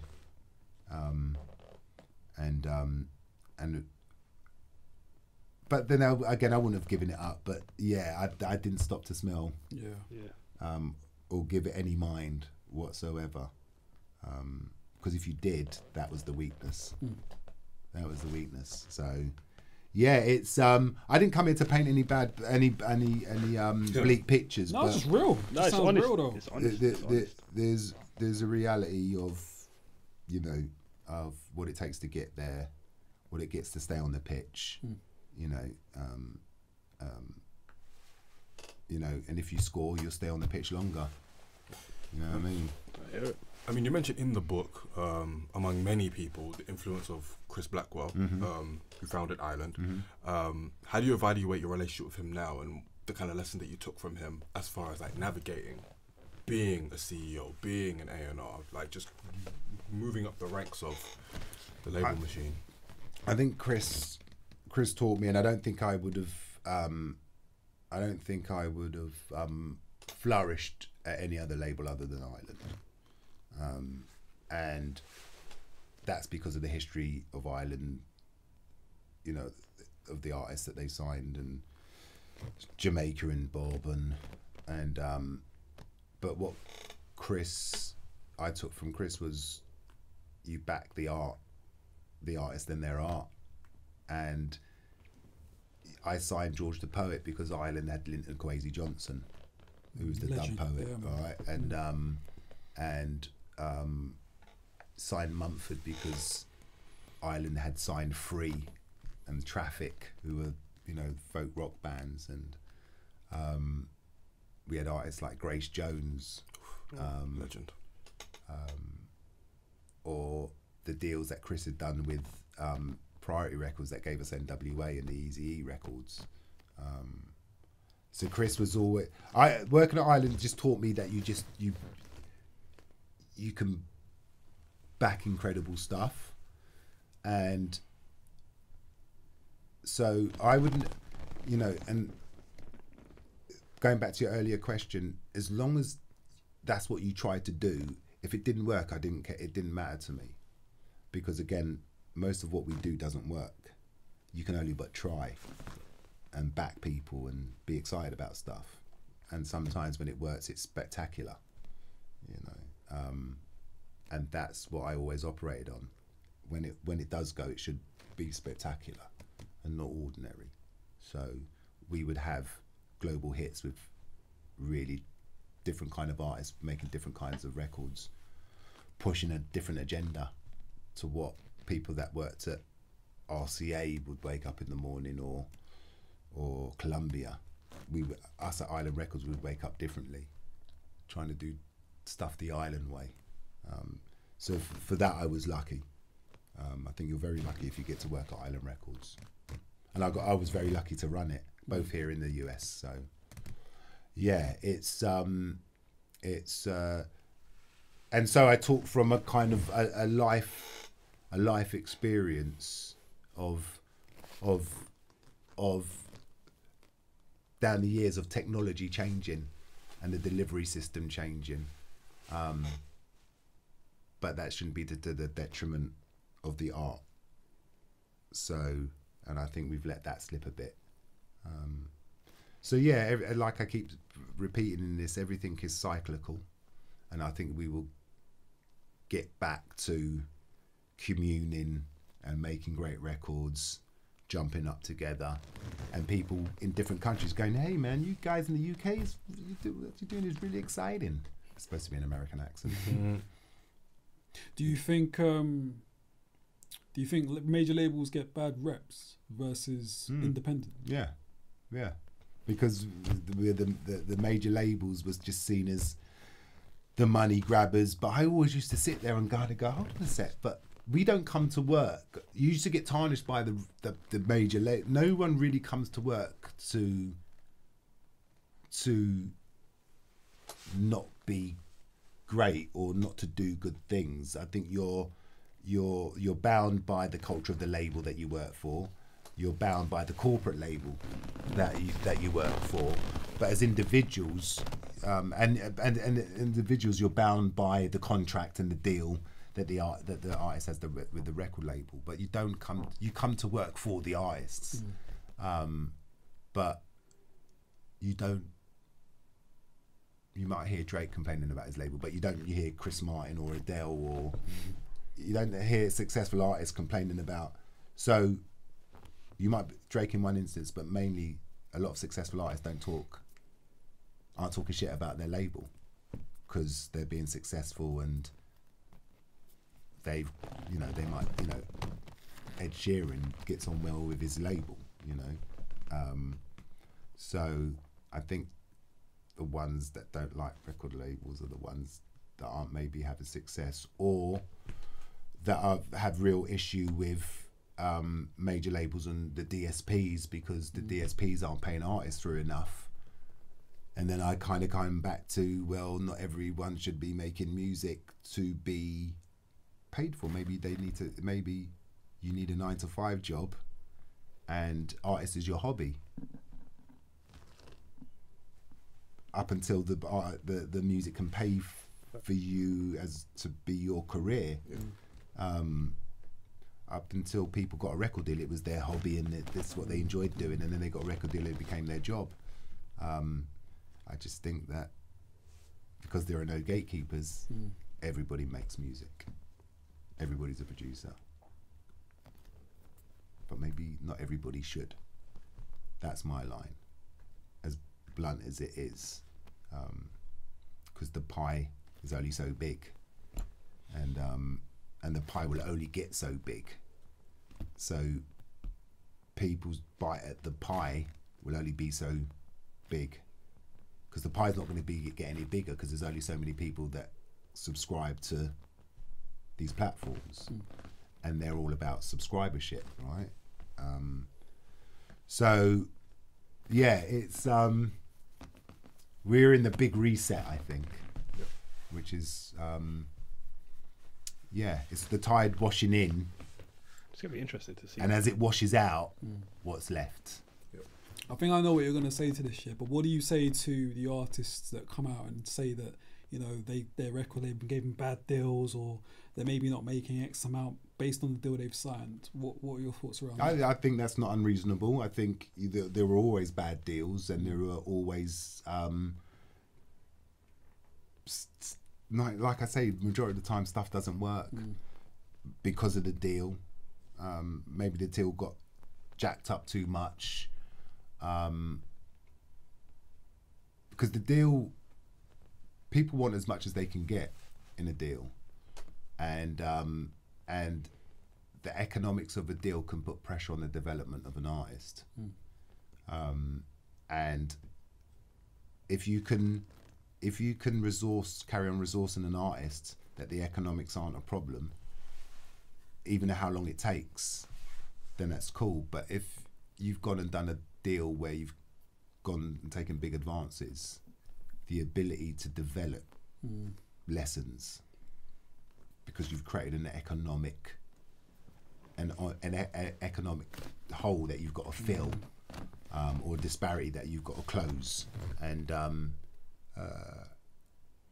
if you've taken too much money, you can't close that gap because you keep spending to keep it going. Whereas if you haven't taken that much money, you can keep resourcing because the gap isn't growing. All right, so you know, whenever I've overpaid for a deal, it never works. Never works. And you know you've overpaid. Yeah, and you will overpay because you want to win the deal. It's like trying to buy a house. You like, if we go another 200,000, if we put another 100,000, maybe we'll get it. But you've overpaid for the house. All right, so so yeah, it's big deals. The clever deals, the smart deals, is when people have huge success. Because you haven't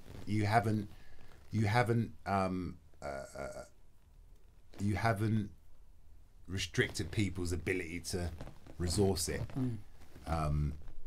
Because once the deal starts going up, your shoulders start going up. And you're like, oh fuck, they just killed us in the deal. So when it comes to kind of going, how are we going to market this record? My shoulders are up here, like I can't get in my pocket. If you just walk into the deal like this, it's like, yeah, man. But once the economics,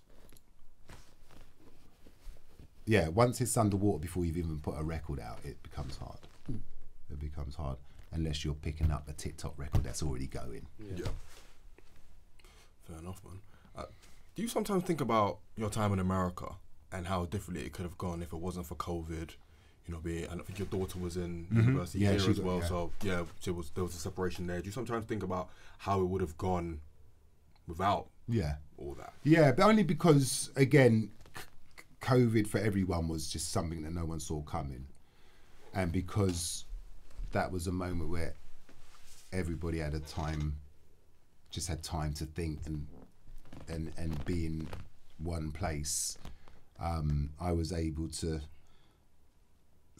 just dissect America and have time to dissect America and everything that went along with it. Because of my upbringing, race was central to me, and all of this was very central to me. So I think that I still would have been, because even before COVID hit, I was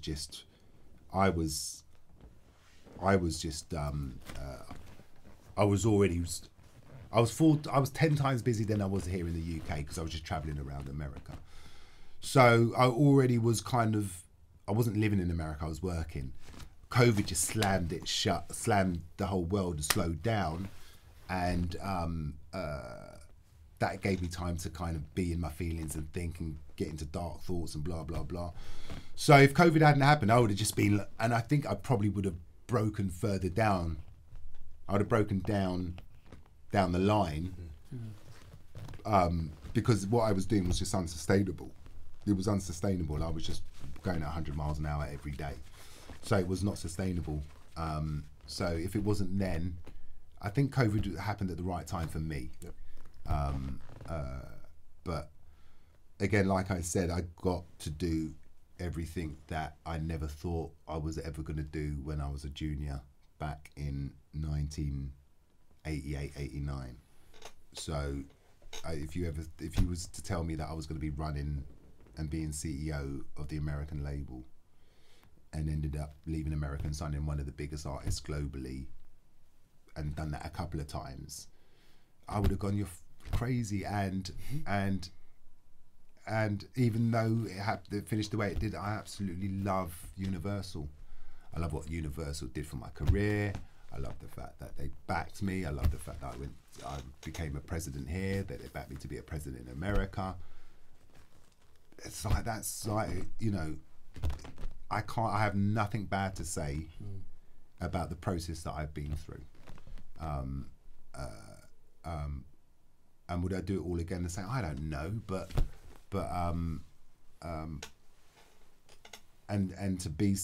to be that successful is really, as I look back, I don't know whether everybody is for whether you'd want to. Do you know what I mean? You know, so a lot of people don't want to be in my head. You know what I mean? I don't want to be in my head, but that's kind of you push everything down to be this thing, and what you end up being is, because you have to be so many different things for other people, artists, managers, your staff. If you're doing that for 30, 35 years, I've just come out the other side going, well, who the fuck am I when I'm in this room? And it's like, you know, you look in the mirror and kind of go, who the fuck is that? So because you've been this other thing for so many years, if you're riding that high, you become Brand Darcus. And Brand Darcus, when I'm at home, that's not Brand Darcus. So, yeah, you know, it's yeah, you have to kind of give a lot up, because it ain't just, it happens just because, you know what I mean? If you're going to be a leader and you're going to lead people and you're going to lead business as well as the creative, then you're going to end up in rooms that you really don't want to be, talking about stuff you don't want to talk about, which is the bit dar, right? And what your top and bottom line is. I just cared about artists and making records, and then you get drawn out of this thing, and they go, "You want to? How much are you going to pay me? CEO? I'm not going to say no." And then you get there, and you're kind of like, later. Oh my god. So yeah, I was just lucky that I was able to, as we were talking earlier, I was able to touch the sky, and kind of, yeah, you know. Yeah, so if COVID hadn't happened, I might have been in America for another 2 or 3 years, but that would have been it. It's not a place that I was going to live and bring up my family. I was working there, so... but you would still call it a success? In some ways. Yeah, I mean, it's... Yeah, I would...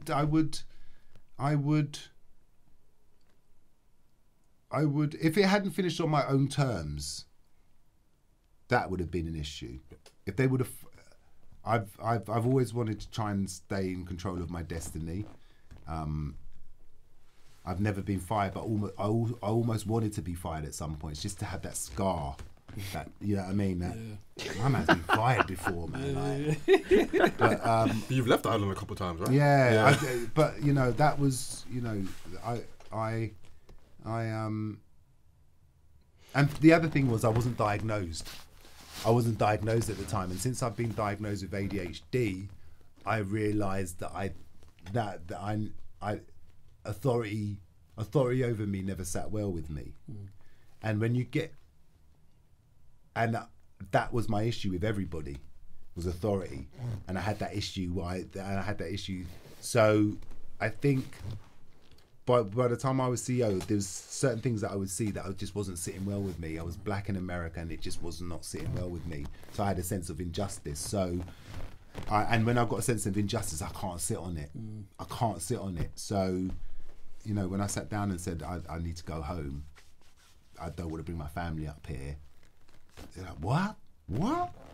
Really shocked, like, yo. You just delivered Sabrina Carpenter. But yeah, so it's... I think that as soon as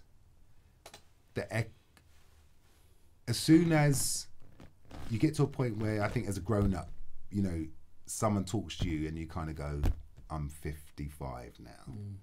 I'm actually got grandchildren, and you're chatting to me like, what? And when the economics don't need you to be in the room taking that shit, you just kind of go, well, maybe now is my time to go and make money for myself and not for other people. Because I was talking to the psychiatrist, and she said, who are you doing this for? And I was doing it for the record label.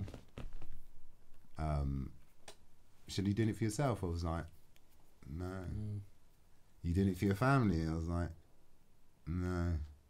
She said, who are you doing it for then? I said, the record label. Who's getting the benefit out of it? That's the question. Who's getting the benefit out of what you're doing?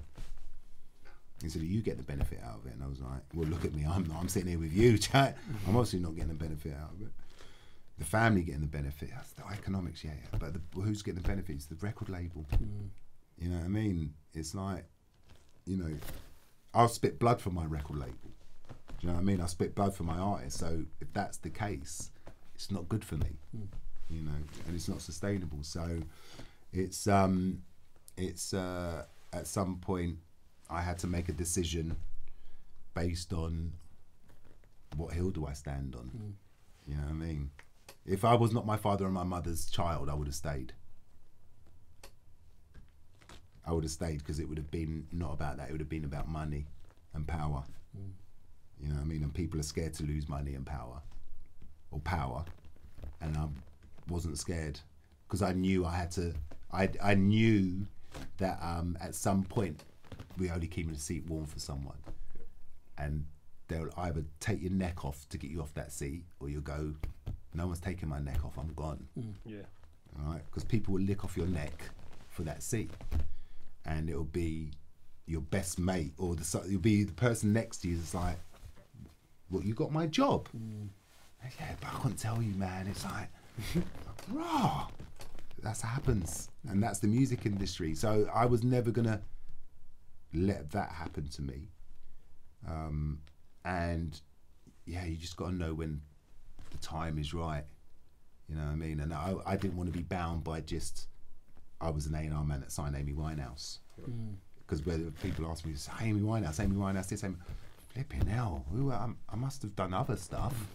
So that's why the book was important, because I wanted the book to kind of be a resource that partly a lot of this conversation, and it was to kind of set me on a different path of different rooms that I would be in, which is happening. And then my relationship with the artist and music is different now, because I just want to be in partnership rather than sign an artist to a record label. I'd rather sit there and kind of go, what does partnership look like? And people say, is that 50-50? I had to call it what you like. Call it what you like. I just want to be sitting here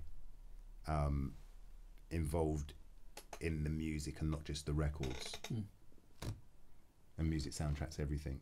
So I want to be in everything. You know?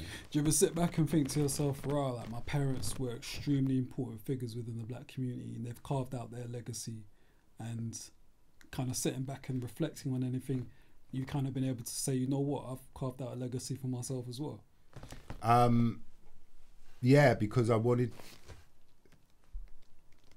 knew that my form of activism wasn't going to be what my mum and dad's form of activism was, because what they were doing was putting it on the line for my generation, which in turn my children's generation. And so I had to figure out, with the genes and the DNA of my mum and dad, what would be my form of activism. And I figured it out, that it was to be successful, a black man successful, that would enable other people through the lens of how I managed and hired, and come to work as a black man running a company. I would run it through a different lens. My empathy would be different. My understanding would be different. And I would come at it through that lens of injustice, of a sense of justice and injustice. So rather than throwing Molotov cocktails, demonstrating, or throwing bricks, or rioting, or whatever that was, to get the anger out and to show that we ain't going nowhere, my form of activism was to be successful from within, and not to be outside shouting at the building, but be inside the building, hopefully being successful that didn't make it harder for the next person. So and that was like, as soon as you get made co-president, I was like, I just didn't want to fuck it up. You know what I mean? So yeah, I managed and came to work and built a culture that was different for people when they came to work. And I think people ended up wanting to be at Island. You know what I mean? People wanted to come and work at Island, so that's the kind of place I wanted to manifest.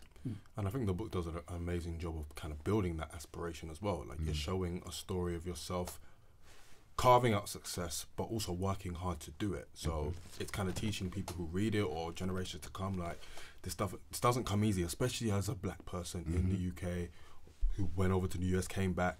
Like this isn't easy, but it is achievable sort of thing. So I think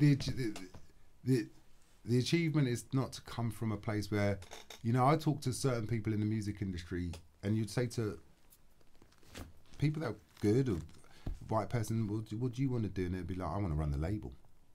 Yeah, I want to be the president of this label. And you'd be like, right, okay. I never came to work with that in my head. But some people would come with a sense of entitlement. They would come to work with a sense of entitlement because of their background or who they knew or mum and dad. And so there's a sense of, I never had that sense of entitlement. So I never thought that I could ever be that successful. I didn't know what that successful was. I just came to work every day on time. I didn't have a situation where people, tell me about success. What is it? And I was turning up on time, turning up on time. In the very first instance, when you first started, turn up on fucking time. And when you're sitting there, don't be like that. You know, and I used to be very harsh on interns that used to come in because I was, don't be disrespectful. You know, half of the ability for people to, half of the battle is communication and people being able to communicate. And, I came up through hairdressing, and hairdressing was all about etiquette and servicing the client and being able to communicate with people that aren't from your world. And so I learned etiquette really early. I learned how to communicate really early on. Put on your white voice. Literally, and that was a thing, and that was back in the fucking 80s. Yeah, you just had to take yourself seriously.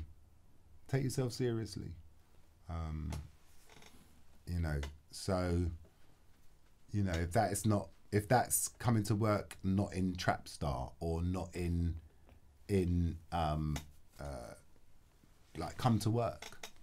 Now I'd probably say, why are you wearing trousers and shoes? Go and put your tracksuit on. But in the very first instance, come to work. Yeah. You know, so that work ethic in the very first instance is where anybody gets trust from.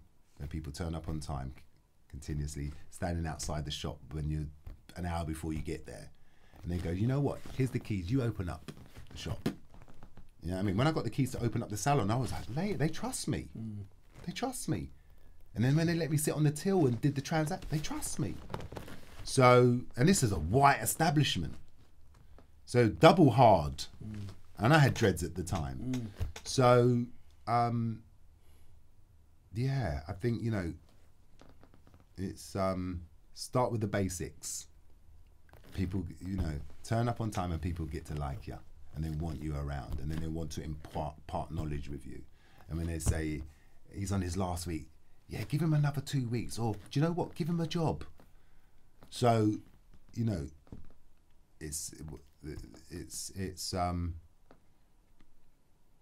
yeah, I would take things in bite-sized chunks. In the very first instance, turn up and people get to like you on time. People trust you, build up that trust.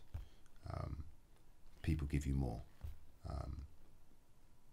I got one of the first trips was in America when I went to Ireland. I was 19 at the time. There was like, everybody's ill. Can you fly to Hong Kong with Aswad, the reggae group, to do the Miss World competition? I'd never flown with a band. This is my first trip. I was like, what? I'm responsible for this band. And you go and do it, you come back and they're like, well done.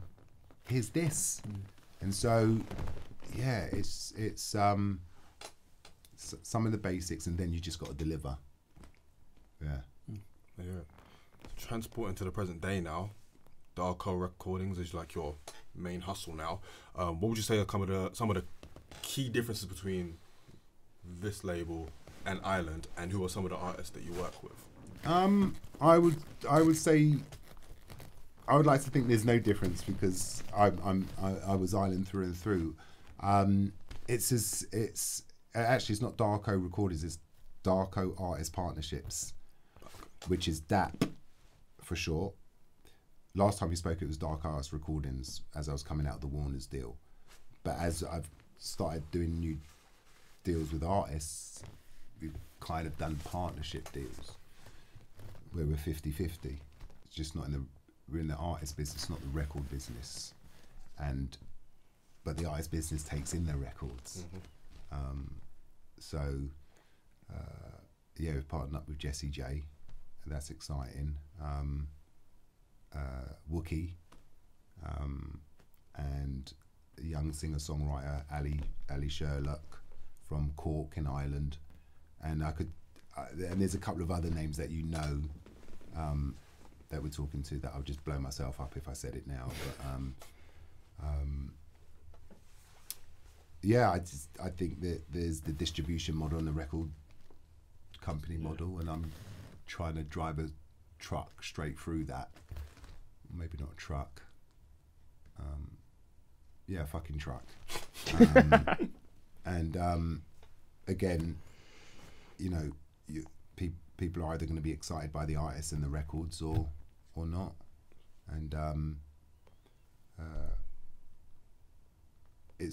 then what's important in the very first instance, and for me, I keep saying the word community.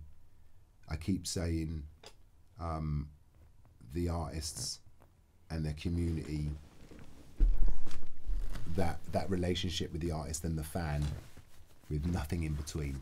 Maybe let's have another chat in 5 years' time. Hopefully by then I would have had proof of concept. I can only talk to it now. But in 5 years, hopefully, the platform that DAP is, Darco Artist Partnerships, and DAP is also the fist bump. That's the DAP. And the DAP, that fist bump actually originated from the Vietnam War. Yeah, I read this recently.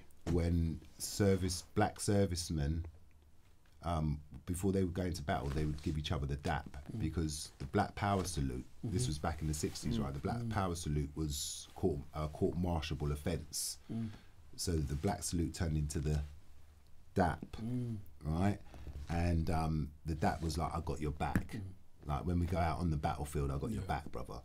And it also shortens to dignity and pride.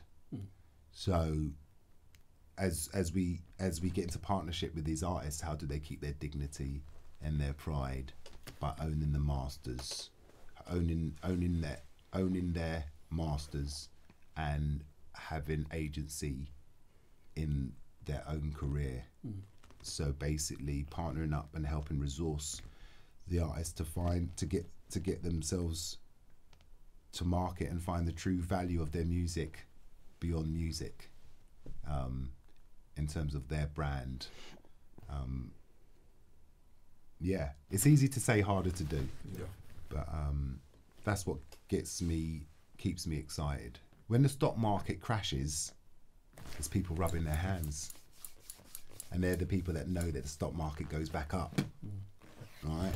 So we should all be just rubbing our hands, right, and being really excited about the future, because when something's down, it can only go back up. And that's what I think. That's what I think. I've been around too long, and seen the highs and lows, to know that we can be excited again about what's going on. Do you have any idea, or do you have any kind of like estimate of what the future looks like musically in this country?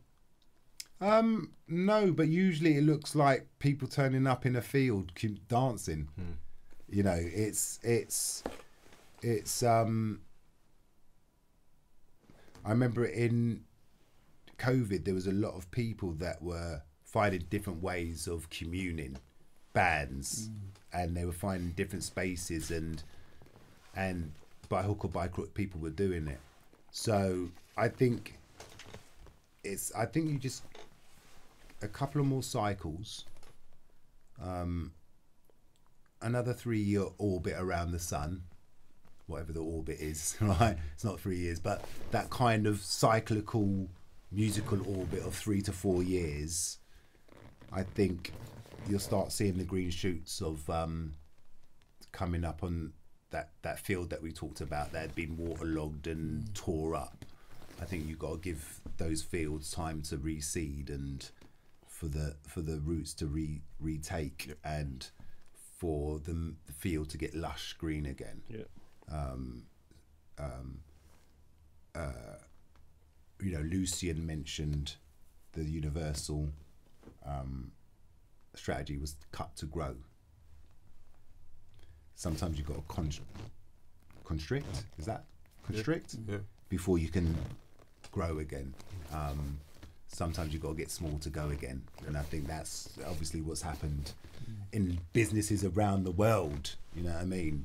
Especially people got really fat and flabby over COVID, hiring and blah, blah, blah. So I think, I think give it another few years. I might not be there to see the promised land.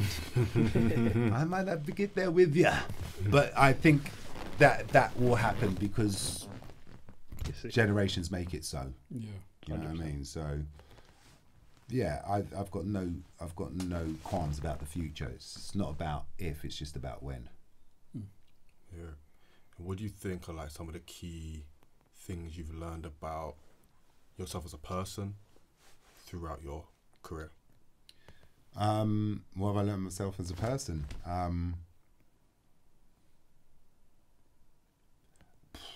Again, I'm only just trying to find that out now because I built this personality up over 35 years, and I'm only just starting to unpick it through therapy, and when you become all these things to loads of different people over years, again, I can only talk for myself. I'm just now the next 5 or 10 years on a journey to find oneself. You know what I mean? And that's not to be deeper about it or anything. That's just fact.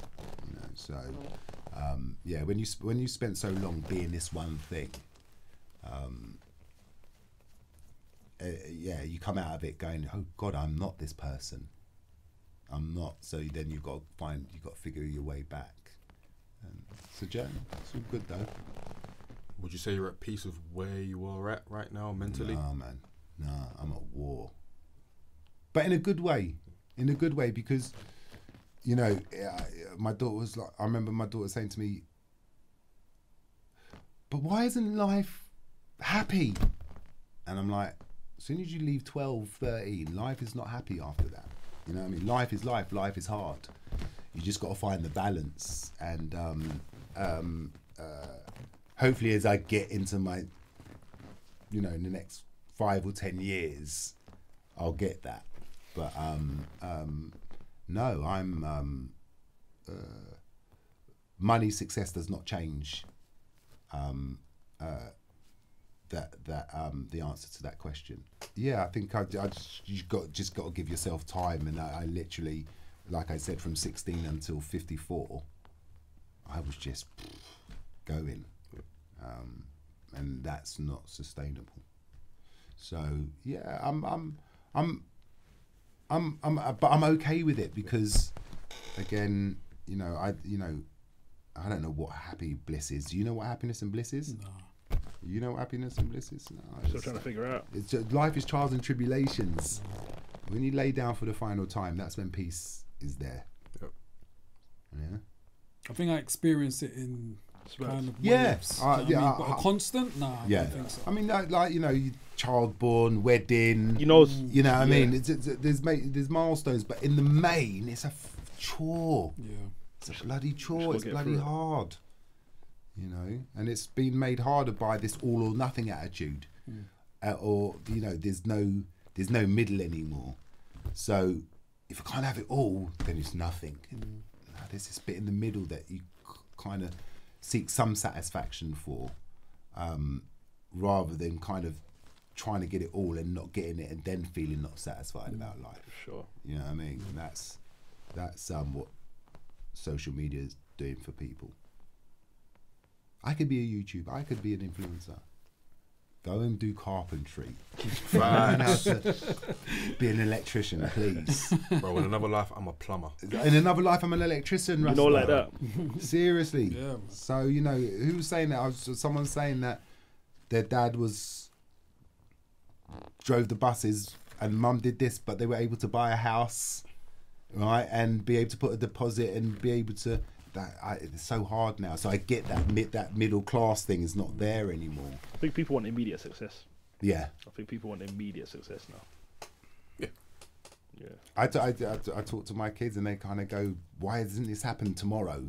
And you're like, you know, I say to my daughter who works in the music industry, it's going to be hard. It's going to be hard. You know, nothing's going to be easy. And just because I did it, it doesn't mean now that anyone else can do it. Because to do it, you really have to commit. You've got to be flipping ninja about it, man. So, yeah, spit blood. Spit blood and do it when you're depressed and spitting blood and pissing blood. And still get up in the morning and Smile go. on your face. Yeah, you know what I mean? Smile through depression. Real thing. One final question from me. What would you want, if there's one thing you want everyone to learn from this book, what would it be? I would want them to be careful what they wish for. Okay. And yeah, be careful what you wish for. Because ultimately success is not, that success that you think is success is not it. And only 1% of people can get it. And yeah, just take, yeah, I for me it's be careful what you wish for. It's the story of the music industry is just the backdrop, right? It's just a black boy navigating, right? And that I could have been in any other business. It just makes it exciting that it was the music business, that I can draw names that people go, oh, did you work with so and so? But ultimately, if you take pop stars out of it, it's just a black boy trying to navigate life, all right, and undiagnosed, and a lot of us walk through life and normalize a lot of shit. If you're young and black, it's different to being young and white. It's we normalize stuff that we just do because we have to, because we're just like, we can't change this, so people can see us come in, blah blah blah. So we just normalize shit, and then that airs out later on in life for a lot of us. And again, I'm lucky because I could afford the privilege of therapy and diagnosis, and a lot of people. I was talking to someone in the prison system, and they're saying like 80% of people are undiagnosed, or diagnosed and they've got ADHD or autism. And if you've got that as a young black boy, you're going stage right when I just managed to go stage left. And again, I am not the measuring stick. You can't use me as the measuring stick because I'm an anomaly, right? And there's only so many seats, right, that can get filled. So I'm not the measuring stick. And that's that thing that there's a lot of us, but I was the only one that got through, right? And maybe Joe Kentish now at Warner, that's another one, right? Then Glyn, all right, I'll give you another one. That's 3 people. What the? Still not, you know. So it's twins as well. Yeah. So it's a bit. The book is a resource. The book is a resource that but hopefully someone buys for their son or their daughter. Yeah. Go and read that. Take something from it. So yeah, it's just a resource. If I was one of one, someone told me I should write the book. And what can we look forward to from DAP in 2025?